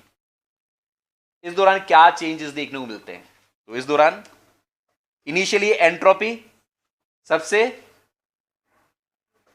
ज्यादा होती है और इस एनर्जी फनल मॉडल के अंदर bottom पर पहुंचते पहुंचते एंट्रोपी सबसे कम हो जाएगी। Entropy, you will start with a high entropy state and you will end up with a low entropy state. तो इनिशियली अगर इसको हम ले A point B point C point D कह दें तो A would be a complete unfolded protein and D would be a complete folded protein. A would be a high entropy state and D would be a lowest entropy. उस enthalpy के हिसाब से भी हम ये बातें कह सकते हैं कि here we will start with an high enthalpy and finally we will move with a lowest enthalpy. और फ्री एनर्जी के अंदर भी चेंज कैसा आता है? अगर इस एक्सिस पर हम फ्री एनर्जी की बात करें तो जैसे जैसे प्रोटीन फोल्ड होता जाएगा there would be a negative change. Finally it will try to occupy a minimum free energy. Multiple choices available है पर उनमें से भी वह उस तरीके में फोल्ड होगा जहां पर फ्री एनर्जी मिनिमम अटेन की जा सके। तो प्रोटीन फोल्ड होता है तो पहले प्रोटीन इस तरीके से अनफोल्ड स्टेट में होगा, इस स्टेट को अनफोल्डेड माना जा सकता है। फिर उसके बाद ये कुछ पहला स्ट्रक्चर ऐसा हो सकता है कि कुछ सेकेंडरी स्ट्रक्चर्स पास पास में आए, this could be the next level of structure जिसे कहा जा सकता है मोल्टन ग्लोब्यूल। फिर ये और कुछ इस तरीके की स्टेट हो सकती है कि ये स्ट्रक्चर्स के ऊपर आया, अभी भी कुछ फोल्ड होना है, these could be some intermediate stages and finally you will get a complete folded protein. इस तरीके से फोल्डेड प्रोटीन नेटिव स्टेट में प्रोटीन देखने को मिलेगा। So protein from its unfold state first move to a molten globule, then there could be various intermediate states and finally you will get a native state। और native state का मतलब the form of a protein in which we observe in biological system, उसे क्या कहा जाएगा? native state। तो biological system में जो form दिखाई देगी वो unfolded नहीं दिखाई देगी, वो कैसे दिखाई देगी? folded।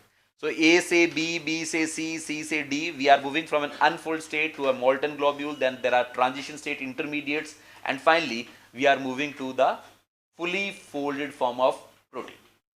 उस दौरान थर्मोडायनेमिकल पैरामीटर के बारे में भी हमने बात की, वो तो बहुत आराम से याद रखा जा सकता है. ये सब नेगेटिव चेंज होता है. यहाँ पर एंट्रोपी नेगेटिव है, एंथैल्पी नेगेटिव है, और फ्री एनर्जी चेंज है वह भी नेगेटिव होता है प्रोटीन फोल्डिंग के दौरान.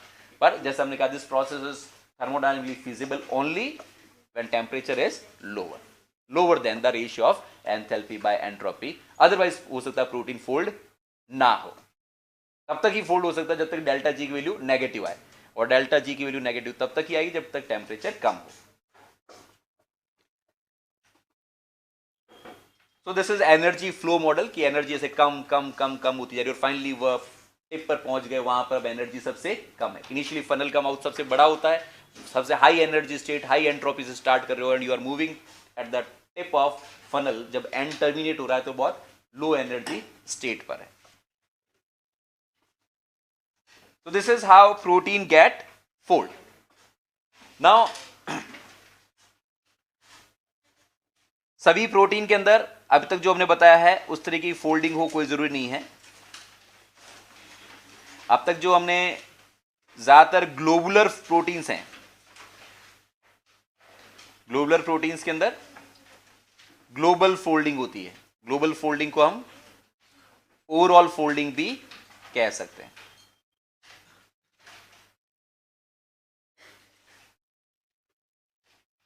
तो इस तरीके की कहीं पर भी फोल्डिंग हो,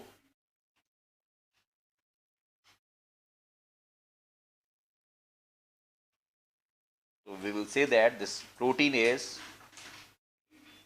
ग्लोबुलर. ग्लोबुलर प्रोटीन जिन्हें हम सॉल्युबल प्रोटीन भी कह सकते हैं, जिनमें कोर कुछ अलग तरीके का होगा, पेरिफ्री कुछ अलग तरीके की होगी, उन्हें ग्लोबुलर कहा जाएगा. और कोर पर कैसे अमीनो एसिड हो गए, अब तो हम इतनी बार पढ़ चुके हैं, हाइड्रोफोबिक, नॉन पोलर, और पेरिफ्री पर कैसे हो गए, पोलर. ऐसे प्रोटीन को हम क्या कहेंगे, globular protein. So globular are soluble which may contain a non polar amino acid at core, while the polar amino acid at the periphery. It might be a case that helix they may be preferred at the core, beta sheets may be more preferred, equally may be preferred at the core as well as helix.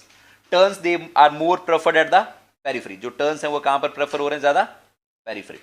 इस diagram के हिसाब से helix ज्यादा prefer कहाँ पर हो रहा है, कोर की तरफ. जो बीटा शीट है वो हो सकता है कोर और पेरिफेरी दोनों पर ही प्रेफर हो रहे हो. टर्न्स हैं वो ज्यादा प्रेफर कहां पर हो रहे हैं, इस डायग्राम के हिसाब से they are more preferred on the periphery. जितने भी टर्न्स हैं वो आपको कहां देखने को मिल रहे हैं, toward the periphery. So such proteins are referred to as globular proteins. Globular proteins में हमेशा ग्लोबल फोल्डिंग हो कोई जरूरी नहीं. कुछ जगहों पर ग्लोबुलर प्रोटीन के अंदर ग्लोबल फोल्डिंग होने की बजाय there could be a local folding.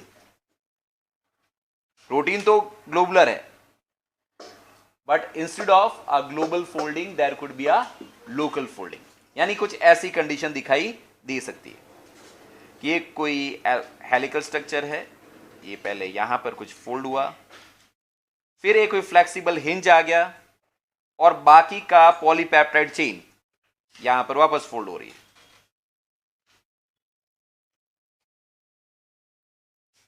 ये एन टर्मिनस है और ये सी टर्मिनस है. So what you are finding is that कि स्टार्टिंग के कुछ अमीनो एसिड आपस में फोल्ड हो रहे हैं ग्लोबुलर, और फिर बाद के कुछ अमीनो एसिड और फोल्ड हो रहे हैं. ओवरऑल फोल्डिंग नहीं है, बीच में कोई फ्लेक्सिबल हिंज है. इस तरीके की फोल्डिंग को कहा जाता है लोकल फोल्डिंग, और हर एक इस लोकल फोल्डेड रीजन को कहा जाता है डोमेन. और कुछ नहीं तो हम ये तो कह सकते हैं एन टर्मिनल डोमेन, जो एन टर्मिनस की तरफ है. जो सी टर्मिनस की तरफ है उसे क्या कहा जा सकता है, C terminal domain. So what is domain, it is a we can say discrete या independent folded region within tertiary structure. Independent का मतलब उसकी अपनी अलग से एग्जिस्टेंस है. It can perform it may have some special function that will be independent to the another domain. तो सारे प्रोटीन ग्लोबुलर फोल्ड हो कोई जरूरी नहीं. प्रोटीन में लोकल फोल्डिंग हो सकती है. स्टार्टिंग के कुछ अमीनो एसिड अलग फोल्ड हो, बाद के कुछ प्रोटीन अलग पोर्शन अलग फोल्ड हो. इस डिस्क्रीट फोल्डेड पोर्शन को हम क्या कहते हैं?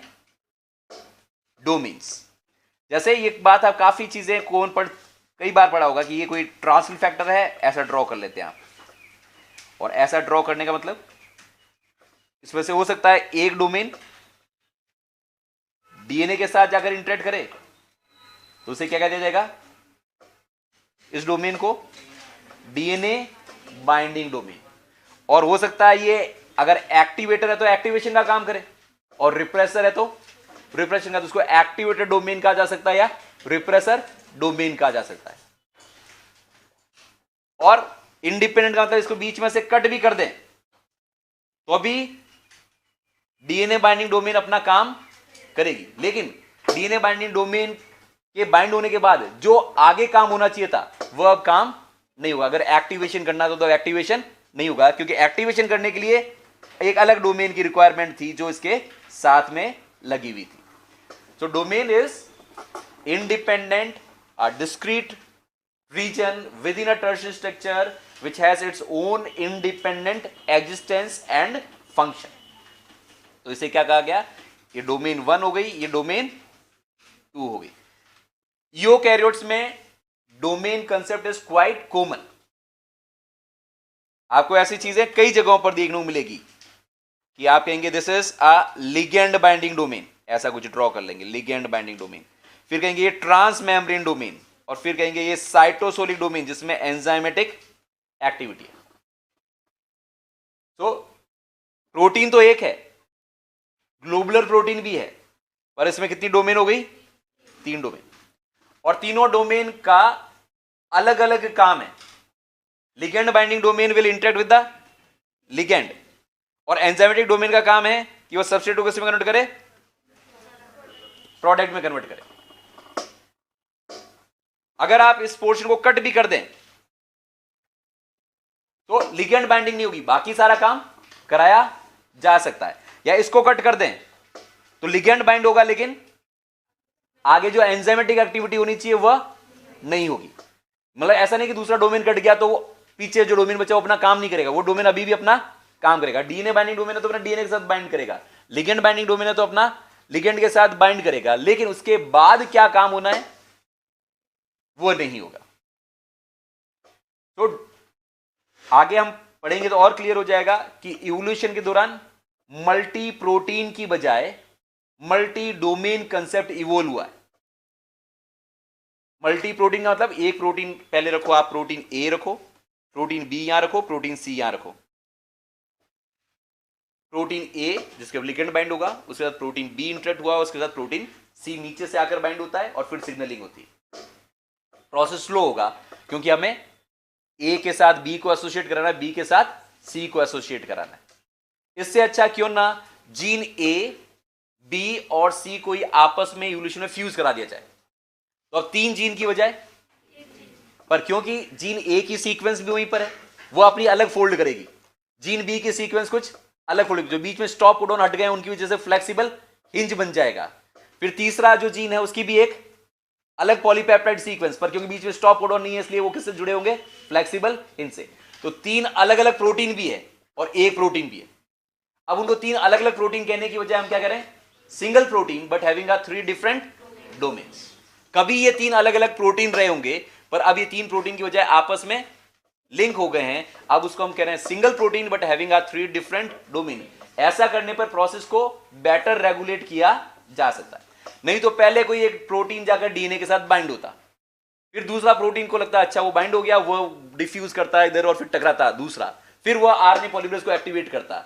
पर अब क्या हुआ कि एक प्रोटीन अगर डिफ्यूज करता हुआ बाइंड हो गया, सीधा एक्टिवेशन होना शुरू हो जाएगा, प्रोसेस को थोड़ा और रैपिडाइज कराया जा सकता है। तो इवोल्यूशन के दौरान मल्टी प्रोटीन की जगह पर single protein multiple domain concept है वह इवोल्व हुआ है। इसलिए डोमेन वाला स्ट्रक्चर आपको प्रोकैरियोट्स में तो बहुत कम देखने को मिलेगा, यूकैरियोट में जैसे आप हायर यूकैरियोट्स में जाते जाओगे डोमेन वाले प्रोटीन्स काफी कॉमन देखने को मिलेंगे, कहीं पर 5-5 डोमेन, कहीं पर 6-6 डोमेन, इस तरीके का स्ट्रक्चर काफी कॉमन देखने को मिलेगा। So domain is a discrete structure within a tertiary. Then हम यहां पर एक और टर्म भी इंट्रोड्यूस कर सकते हैं, that is refer to as motif. Motif also refer to as super secondary structure. और सुपर सेकेंडरी स्ट्रक्चर का मतलब which is combination of more than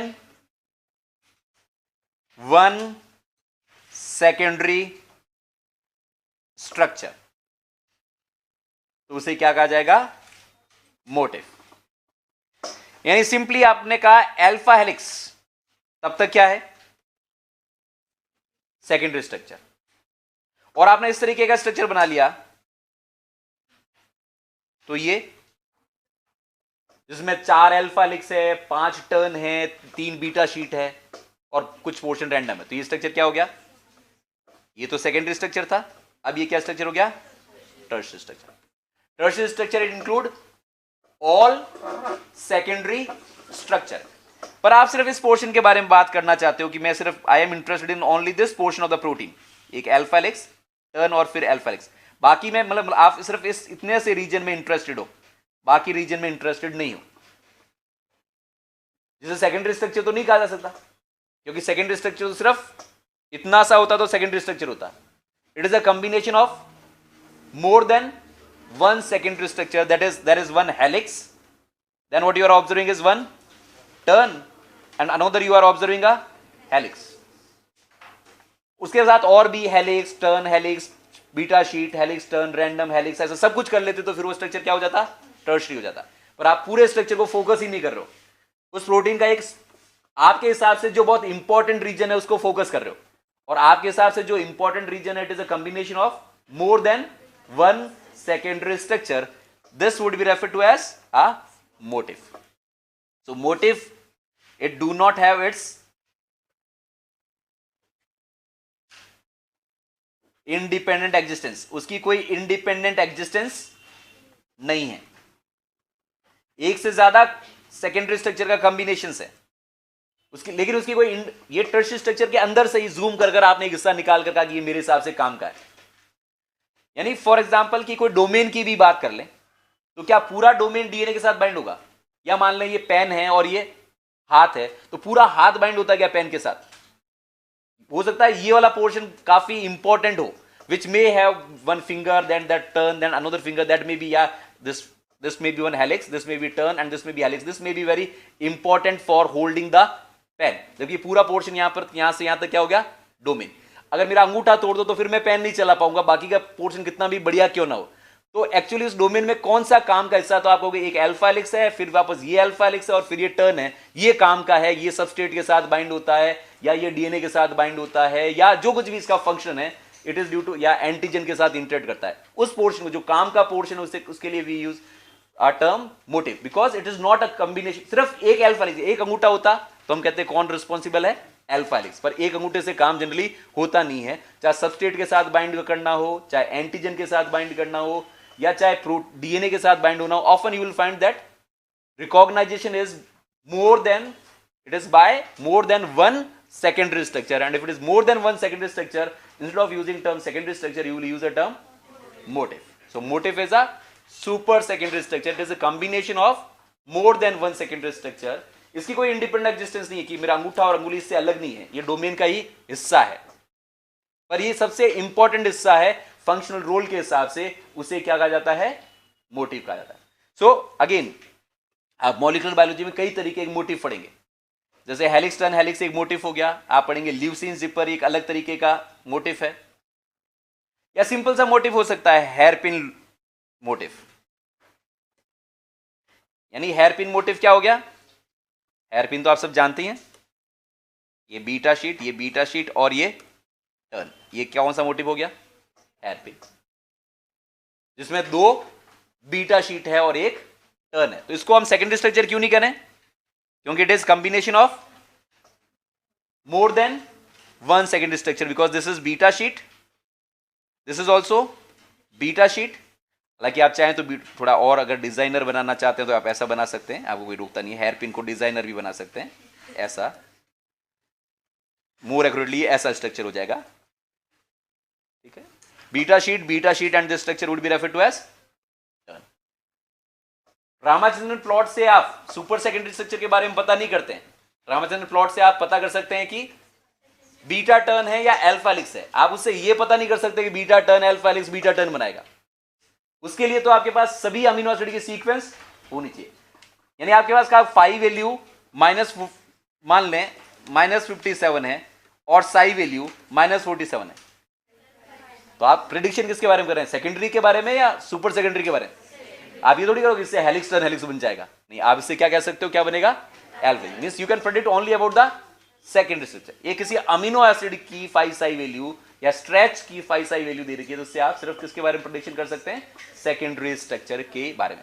ये कह दिया कि स्टार्टिंग के 20 अमीनो एसिड्स ये 5 साई वैल्यू अडॉप्ट कर रहे हैं, फिर कहा कि 4 अमीनो एसिड्स हैं वो कुछ इस तरीके की 5 साई वैल्यूज अडॉप्ट कर रहे हैं, फिर वापस कहा कि वापस कुछ 5 साई वैल्यूज अडॉप्ट, ऐसी 20 अमीनो एसिड्स इस तरीके से अडॉप्ट कर रहे हैं। तो अब आप कह सकते हो कि क्या हेलिक्स टर्न हेलिक्स बनेगा या नहीं बनेगा, या हेलिक्स कोई और लूप हेलिक्स बनेगा, उसके बारे में प्रेडिक्शन कर सकते हैं। पर एक वैल्यू दे रखी है तो उससे बेसिस पर आप सिर्फ सेकेंडरी स्ट्रक्चर के बारे में प्रेडिक्ट कर सकते हैं, उसके बेसिस पर आप सुपर सेकेंडरी स्ट्रक्चर के बारे में प्रेडिक्शन नहीं कर सकते। सो इस तरीके का भी हो सकता है कि ये कोई एक एंटी पैरेलल बीटा शीट्स, ये वापस एंटी पैरेलल बीटा शीट्स और फिर वापस ये एंटी पैरेलल बीटा शीट्स, इस तरीके का स्ट्रक्चर भी हो सकता है। ये बीटा शीट 1, ये एंटी पैरेलल बीटा शीट 2, ये anti parallel beta sheet 3, this is anti parallel beta sheet 4, ये एन टर्मिनस और सी टर्मिनस। तो ये एक मोटिव हो गया, that is called as Greek key motive.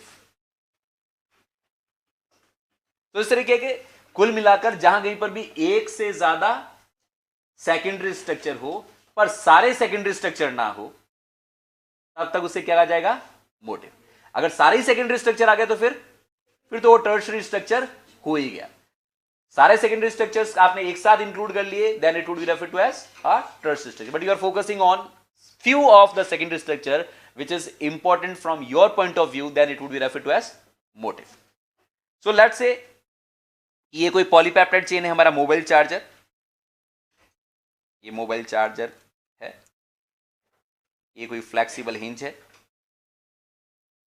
और फिर ये दूसरा पोर्शन है।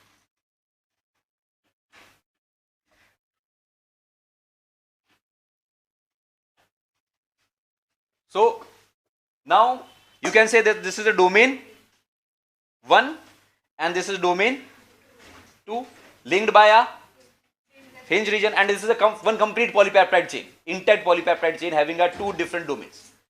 अलग अलग डोमेन का अलग अलग काम है। इसका काम है प्लग होना इलेक्ट्रिसिटी में बोर्ड में जाकर, और इसका काम मोबाइल में फिट होना। बीच में से कट भी कर लें तो अभी अपना अपना काम तो करेंगे, एक बोर्ड में फिट होगा एक मोबाइल फिट होगा, पर रिलेटेड फंक्शन नहीं कर पाएंगे कि अगर बोर्ड में फिट होना तो चार्ज होना शुरू है, उसके लिए इनका हिंज से जुड़ा होना, पर अपना इंडिपेंडेंट जो फंक्शन है वो तो अभी भी कर रहे हैं। और इस डोमेन में क्या पूरा पोर्शन सॉकेट में एंटर होता है, हो सकता है कि ये वाला हिस्सा, ये कोई अल्फा हेलिक्स, फिर कोई टर्न, फिर अल्फा हेलिक्स, ये इंपॉर्टेंट। बाकी यहां पर खूब सारे सेकेंडरी स्ट्रक्चर्स हैं, अगर इसको तोड़ दो तो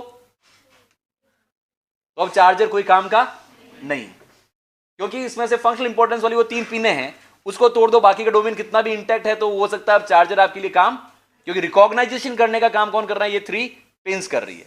that may be one alpha helix, then turn, then again it could be alpha helix, पर ये इंडिपेंडेंट स्ट्रक्चर नहीं है। ये जो 3 पिन है ये डोमेन का ही हिस्सा है, पर आपने कहा कि ये हिस्सा बहुत काम का है, क्योंकि रिकॉग्नाइजेशन के लिए ये फिट होता है। ऐसी प्रोटीन भी डीएनए के ग्रूव में जाकर फिट होते हैं। तो वो पोर्शन जो काम के होते हैं, जो एक से ज्यादा सेकेंडरी स्ट्रक्चर्स होते हैं, उन्हें हम क्या कहते हैं? मोटिव कहते हैं। ठीक है, तो डोमेन का इंडिपेंडेंट एग्जिस्टेंस होता है, पर मोटिव का इंडिपेंडेंट एग्जिस्टेंस नहीं होता। डोमेन में कई सारे सेकेंडरी स्ट्रक्चर्स होते हैं, मोटिव के अंदर ऑफन 2 और 3 सेकेंडरी स्ट्रक्चर्स देखने को मिलते हैं। तो this is about the motif, then there is a domain. उसके बाद हमने बीच में बात की molten globule state, transition state, and finally जो प्रोटीन होगा that would be in a fully folded form. Then अब तक जो हम बात कर रहे थे ग्लोबुलर प्रोटीन के बारे में,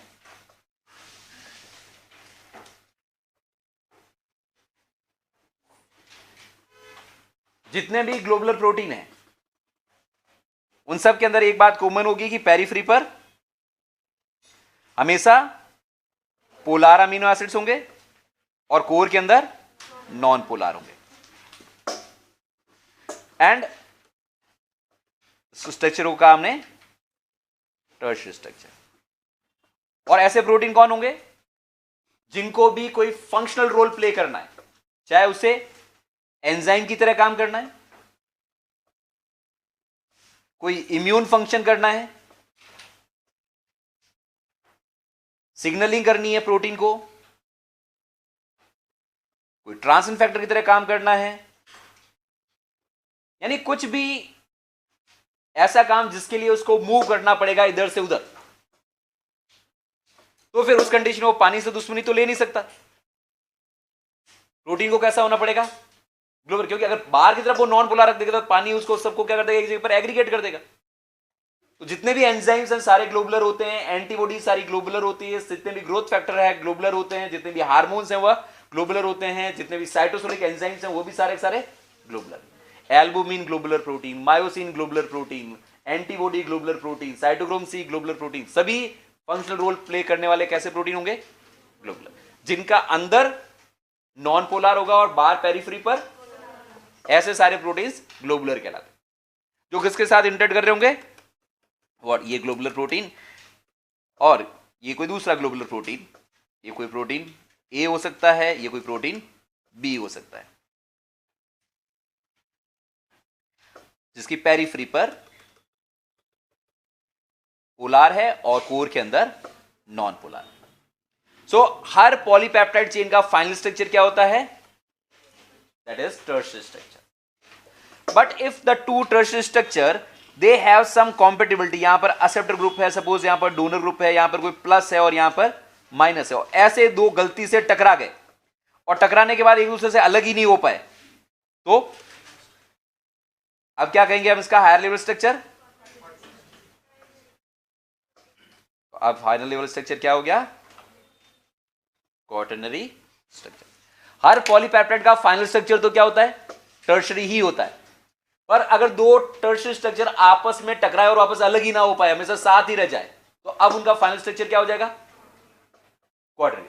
इसका मतलब जो भी प्रोटीन मल्टीपल सब यूनिट वाले होते हैं उन सबका फाइनल स्ट्रक्चर क्या होगा? क्वाटरनरी। मल्टीपल सब यूनिट क्यों एसोसिएट हो गई? Because they are having a molecular compatibility. कोई डोनर एक्सेप्टर है, एक्सेप्टर डोनर है, प्लस माइनस ग्रुप है, हाइड्रोफोबिक इंटरेक्शंस हैं, जो इन सब यूनिट्स को आपस में साथ में जोड़ कर रखती है।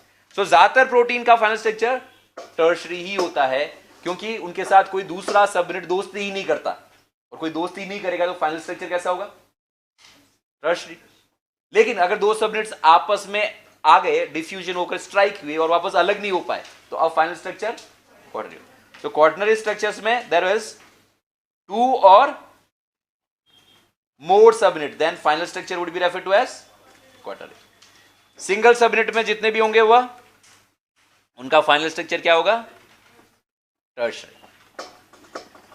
अब क्वाटरनरी स्ट्रक्चर में एसोसिएशन कौन से इंटरेक्शन की वजह से होता है? Due to a non covalent interaction. और non covalent interaction means hydrogen bonding, electrostatic attractive forces, hydrophobic interactions, and further extra stability could be conferred by one double interaction. अब वो अलग बात है कि ऑक्सीडाइजिंग एनवायरनमेंट है, उसमें डाइसल्फाइड बॉन्ड भी बन गए तो चलो ये फ्री गिफ्ट है, पर डाइसल्फाइड बॉन्ड का होना जरूरी नहीं है। क्वाटरनरी स्ट्रक्चर बनाने के लिए डाइसल्फाइड बॉन्ड का होना जरूरी नहीं है. Quaternary structure is due to molecular compatibility and molecular compatibility is due to the non covalent interactions. अब इंटरैक्शन हो ही गए और दो सिस्टीन आमने सामने आ गए और एनवायरमेंट ऑक्सीडाइजिंग है, तो एक और एक्स्ट्रा इंटरैक्शन भी बन जाएगा, दैट इज डाइसल्फाइड बॉन्ड. पर इसका मतलब हम ये नहीं कहेंगे डाइसल्फाइड बॉन्ड की वजह से जुड़ गए, नहीं, डाइसल्फाइड बॉन्ड की वजह से गले नहीं मिले.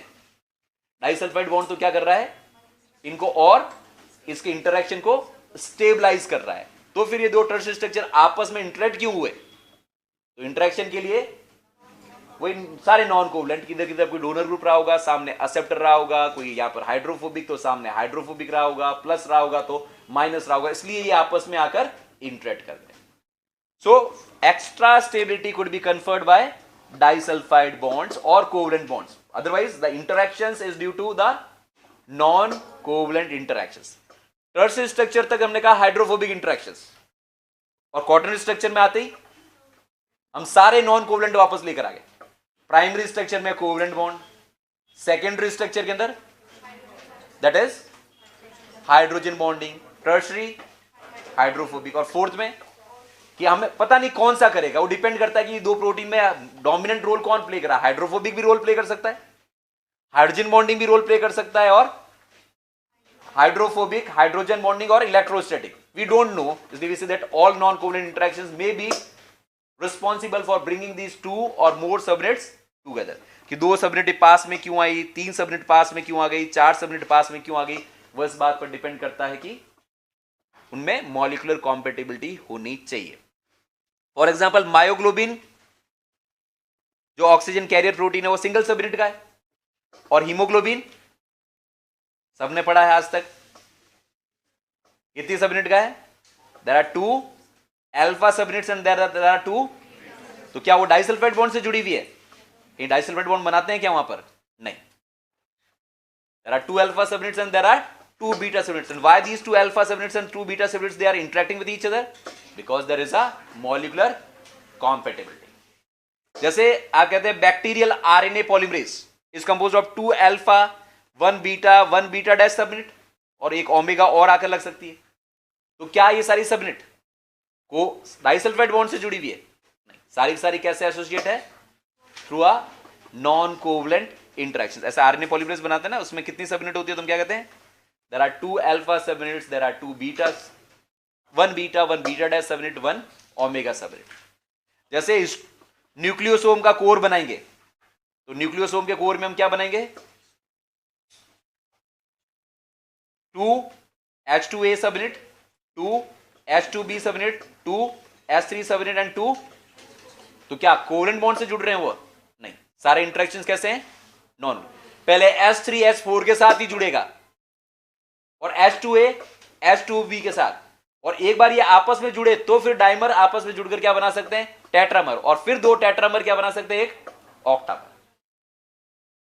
क्योंकि ये सब किसके ऊपर डिपेंड करता है, मॉलिक्यूलर कॉम्पेटिबिलिटी के ऊपर, कि प्लस माइनस डोनर एक्सेप्टर ये सारी चीजें होनी चाहिए. जैसे रूबीज को एक मोस्ट एबंडेंट एंजाइम है. प्लांट्स में, हायर प्लांट्स में बात करें तो उसमें कितनी सब यूनिट्स होती है, तो 8 लार्ज सब यूनिट्स एंड 8 स्मॉल सब यूनिट. उसका फाइनल स्ट्रक्चर फिर क्या होगा, टर्शरी या क्वाटरनरी, क्वाटरनरी, क्योंकि इसमें कितनी सब यूनिट्स हैं, 16 सब यूनिट्स, जिसमें से 8 लार्ज सब यूनिट है और 8 स्मॉल सब यूनिट है. ऐसे ही एंटीबॉडी में बात करें, एंटीबॉडी में इम्यूनोग्लोबुलिन जी की बात करें तो हम कहते हैं there are 2 light chain and there are 2 heavy chain. इसलिए फाइनल स्ट्रक्चर क्या होगा, टर्शरी या quaternary, quaternary. So disulphide bond चाहे हो चाहे ना हो, एक से ज्यादा सबनेट इंटरेक्ट करती हो तो फाइनल स्ट्रक्चर क्या कहलाएगा, क्वाटरनरी स्ट्रक्चर कहलाएगा. क्वाटरनरी स्ट्रक्चर बनने के लिए टर्शियरी स्ट्रक्चर की किसी दूसरे टर्शियरी स्ट्रक्चर के साथ कॉम्पेटिबिलिटी होनी जरूरी. अब क्वाटरनरी स्ट्रक्चर में 2 सबनेट होगी या 10,000 सबनेट होगी, वह कॉम्पेटिबिलिटी के ऊपर डिपेंड करती है. जैसे वायरस का कैप्सिड, उसमें 10,000 या मोर कैप्सोमियर हो सकते हैं, पर हर कैप्सोमियर का सब जो फाइनल स्ट्रक्चर क्या होगा, टर्शरी. और ऐसे कैप्सोमियर आइकोसाहेड्रल ज्योमेट्री बनाकर they will form a structure refer to as capsid. तो कैप्सिड तो एक क्वाटरनरी स्ट्रक्चर हो गया, और उसमें जो रिपीटेटिव स्ट्रक्चर जो बार बार आता है उसे हम करें कैप्सिड, कैप्सोमियर, और कैप्सोमियर का स्ट्रक्चर क्या हो गया, टर्शियरी। तो एक से ज्यादा टर्शियरी स्ट्रक्चर जब कभी भी आपस में इंटरेक्ट करते हैं तो हायर लेवल स्ट्रक्चर जो बनता है that is a quaternary structure. तो जितने भी माइकलिस मेंटेन एंजाइम है वह सिंगल सबयूनिट के, उनका फाइनल स्ट्रक्चर क्या होगा, टर्शियरी स्ट्रक्चर। जितने भी एलोस्टेरिक एंजाइम होगा जिसमें एक्टिव साइट के अलावा कुछ और सबयूनिट भी होगी, जितने भी एलोस्टेरिक एंजाइम्स होंगे वो कैसे होंगे, उनका फाइनल स्ट्रक्चर क्वाटरनरी होगा। क्वाटरनरी का मतलब they would be composed of multiple subunit, यानी ऐसा एंजाइम जिसमें कैटालिटिक सबयूनिट भी हो और रेगुलेटरी सबयूनिट भी हो, उनका स्ट्रक्चर फिर टर्शियरी नहीं होगा, उनका स्ट्रक्चर क्या होगा, क्वाटरनरी। तो एलोस्टेरिक एंजाइम इन्हें रेगुलेटरी एंजाइम भी कहते हैं, उनका फाइनल स्ट्रक्चर क्या है, क्वाटरनरी। और जो माइकलिस मेंटेन एंजाइम है वह सारे सारे सिंगल सबयूनिट वाले हैं, इसलिए उनका फाइनल स्ट्रक्चर टर्शियरी होगा। जैसे साइटोक्रोम सी की बात कर लें, ग्लूकोकाइनेज की बात कर लें, ऐसे खूब सारे आप नाम पढ़ेंगे, वह सारे उनका सबका फाइनल स्ट्रक्चर क्या होगा, टर्शियरी स्ट्रक्चर। सो टर्शियरी ही रहेगा या क्वाटरनरी हो जाएगा, वो डिपेंड करता है इंटरैक्शंस के ऊपर। अगर उस पॉलीपेप्टाइड चेन के साथ कोई और इंटरेक्ट नहीं करता तो वाटर तो करेगा ही करेगा, क्योंकि पेरिफेरी पर कैसा है, पोलर, तो उनका फाइनल स्ट्रक्चर टर्शियरी ही रहेगा। So the final structure of a protein may be tertiary और final structure of protein could be quaternary. Then ये तो हम बात कर रहे थे ग्लोबुलर प्रोटीन के बारे में। प्रोटीन सारे के सारे ग्लोबुलर हो ऐसा कोई जरूरी नहीं, प्रोटीन्स हैं they could be fibrous. Fibrous are, अगर ग्लोबुलर सॉल्युबल प्रोटीन थे तो फाइब्रस प्रोटीन इनसॉल्युबल होंगे, वाटर में इंटरेक्ट। और ऐसा क्यों होता होगा, there must be abundance of non polar या हाइड्रोफोबिक अमीनो एसिड्स, जैसे कि keratin, desmin, vimentin, nuclear lamin, silk fibroin, collagen, ये सब एग्जाम्पल किसके हैं, fibrous protein. Enzyme, growth factor, hormones, वो सारे सारे एंजाइम थे जो एग्जाम्पल थे ग्लोबुलर के थे, ट्रांसिन फैक्टर एटसेट्रा, वह सारे सारे ग्लोबुलर थे। यानी कोई प्रोटीन है, सपोज ने अल्फा हेलिकल स्ट्रक्चर अडॉप्ट किया, ये वापस अल्फा हेलिकल स्ट्रक्चर अडॉप्ट किया, वापस मान लें ये सेकेंडरी स्ट्रक्चर से, और अब प्रोटीन को सेकेंडरी स्ट्रक्चर को किस पे कन्वर्ट हो जाना चाहिए, टर्शियरी स्ट्रक्चर में। ऐसे कि सारे नॉन पोलर ग्रुप अंदर छुप जाए और पोलर ग्रुप बाहर आ जाए। अब इसमें ये नॉन पोलर ग्रुप है, ये नॉन पोलर, ये सारे सारे नॉन पोलर ग्रुप्स हैं, means abundance of non polar. कुछ पोलर ग्रुप्स भी है बट एबंडेंस किसकी है, नॉन पोलर की। अब अगर एबंडेंस नॉन पोलर का है, फोल्डिंग के लिए कोई एक पोर्शन अंदर रहेगा तो कोई पोर्शन तो बाहर तो आएगा, और जो बाहर पोर्शन आए उसमें भी नॉन पोलर अमीनो एसिड है तो फिर वापस को खोला जाएगा। इसको अंदर डालें तो ये वाला पोर्शन नॉन पोलर। अब क्या करें प्रो, किसको छुपाएं, हर तरफ से फटी हुई चीज ही बाहर दिखाई दे कपड़े में, अब क्या किया जाए। मतलब कुछ पोलर हो और कुछ नॉन पोलर हो तो बाहर क्या रख सकते हो आप, पोलर, पर एक पोर्शन को आप अंदर डाला तो कुछ पोर्शन तो बाहर रहेगा, और बाहर रहा तो वह वापस क्या रहा, नॉन पोलर ही। तो फायदा क्या हुआ, इसे अनफोल्ड ही रहो। अब क्या होगा, क्योंकि globular folding is possible when you are having a polar amino acid as well as non polar. So non polar को अंदर छुपा सकते हो और पोलर को बाहर पेरिफेरी पर रख सकते हो। हर तरफ नॉन पोलर है तो किसको छुपाएं, तो वाटर क्या करेगा, ऐसे प्रोटीन को जो ऐसे ऐसे फोल्ड नहीं हो रहे हैं उनको क्या करेगा, आपस में गले मिल लो। और आपस में गले मिलने का मतलब अब ग्लोबुलर की बजाय क्या बनेगा, फाइबर। यानी ये एक अल्फा हेलिक्स दूसरे अल्फा हेलिक्स के साथ गले मिल गया, तो अब क्या हो गया, ये तीसरा भी इसके साथ आ गया, तो अब स्ट्रक्चर क्या हो गया, ताकि अब यूं तो छुपा ही जाए, कम से कम वही एंट्रोपी को वापस इंक्रीज किया जाए, वह सरफेस एरिया जो वाटर के कांटेक्ट में आए उसको मिनिमाइज किया जाए, क्योंकि सारी पॉलीपेप्टाइड अलग अलग रही तो वाटर की एंट्रोपी में डिक्लाइन बहुत ज्यादा होगी। उससे तो बढ़िया कि उन सबको कम से कम एक साथ एग्रीगेट तो किया जाए। अभी भी नॉन पोलर ग्रुप बाहर होंगे, इसलिए प्रोटीन को हम क्या कह रहे हैं, इनसॉल्युबल। पर उन पॉलीपेप्टाइड को अलग अलग रखते हैं, उससे तो बेटर है कि उनको साथ में करके रखा जाए, एग्रीगेट करके रखा जाए, ताकि एंट्रोपी को काफी हद तक वापस इंक्रीज किया जा सके। लेकिन इस तरह पॉलीपेप्टाइड को एक दूसरे के ऊपर डाल दिया, इसका मतलब क्या हुआ, अब जो फाइबर्स बनेंगे वो फंक्शनल रोल की बजाय वो अब कौन सा रोल प्ले करना शुरू कर देंगे, क्योंकि इस तरीके की चीज टेंसाइल स्ट्रेंथ प्रोवाइड करेगी, मैकेनिकल स्ट्रेंथ प्रोवाइड करेगी। मैकेनिकल स्ट्रेंथ प्रोवाइड करना है तो प्रोटीन है वो ग्लोबुलर नहीं होना चाहिए, प्रोटीन कैसा होना चाहिए, फाइब्रस होना चाहिए।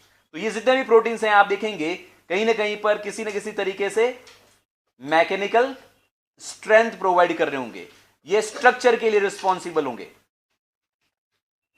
अगर globular protein functional role play करते हैं एंजाइम की तरह, एंटीबॉडी की तरह, हार्मोन की तरह, ग्रोथ फैक्टर की तरह, तो फाइब्रस प्रोटीन का काम क्या है कि स्ट्रक्चरल रोल प्ले करना, एक्स्ट्रा सेलुलर मैट्रिक्स को स्टेबलाइज करना, एपिथेलियल सेल को स्टेबलाइज करना, हेयर को स्टेबलाइज करना।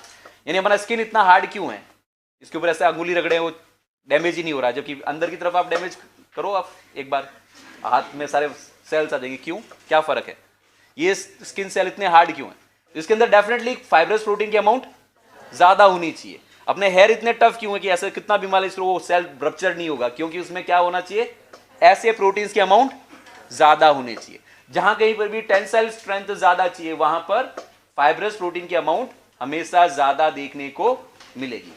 तो चाहे स्किन एपिथेलियल है, चाहे हेयर है, चाहे नेल्स हैं, जो भी बॉडी कवर को, बॉडी को लाइन कर रहे हैं सेल्स, उनमें हमेशा फाइब्रस प्रोटीन की अमाउंट ज्यादा देखने को मिलेगी। मैट्रिक्स में भी स्टेबिलिटी चाहिए, वहां पर भी कोलाजन, इस तरीके के प्रोटीन्स हैं वो ज्यादा देखने को मिलेंगे। So this is the second category of protein, and second category of protein is referred to as fibrous proteins which are having an abundance of non-polar amino acids. जबकि globular protein we are not saying that they are composed of entirely of polar amino acid, क्योंकि अगर protein entirely polar amino acid का बना हुआ होता तो फिर folding कैसे होती, फिर फोल्डिंग नहीं होती। फोल्डिंग इसलिए होती है क्योंकि कुछ प्रोपोर्शन किसका होना जरूरी है, नॉन पोलर का, ताकि कुछ पोर्शन को अंदर छुपाया जाए और कुछ पोर्शन को बाहर रखा जाए। अगर सारे के सारे पोलर ही है तो फिर सारे वाटर के साथ ही कांटेक्ट करते रहेंगे, फिर प्रोटीन फोल्ड नहीं होगा।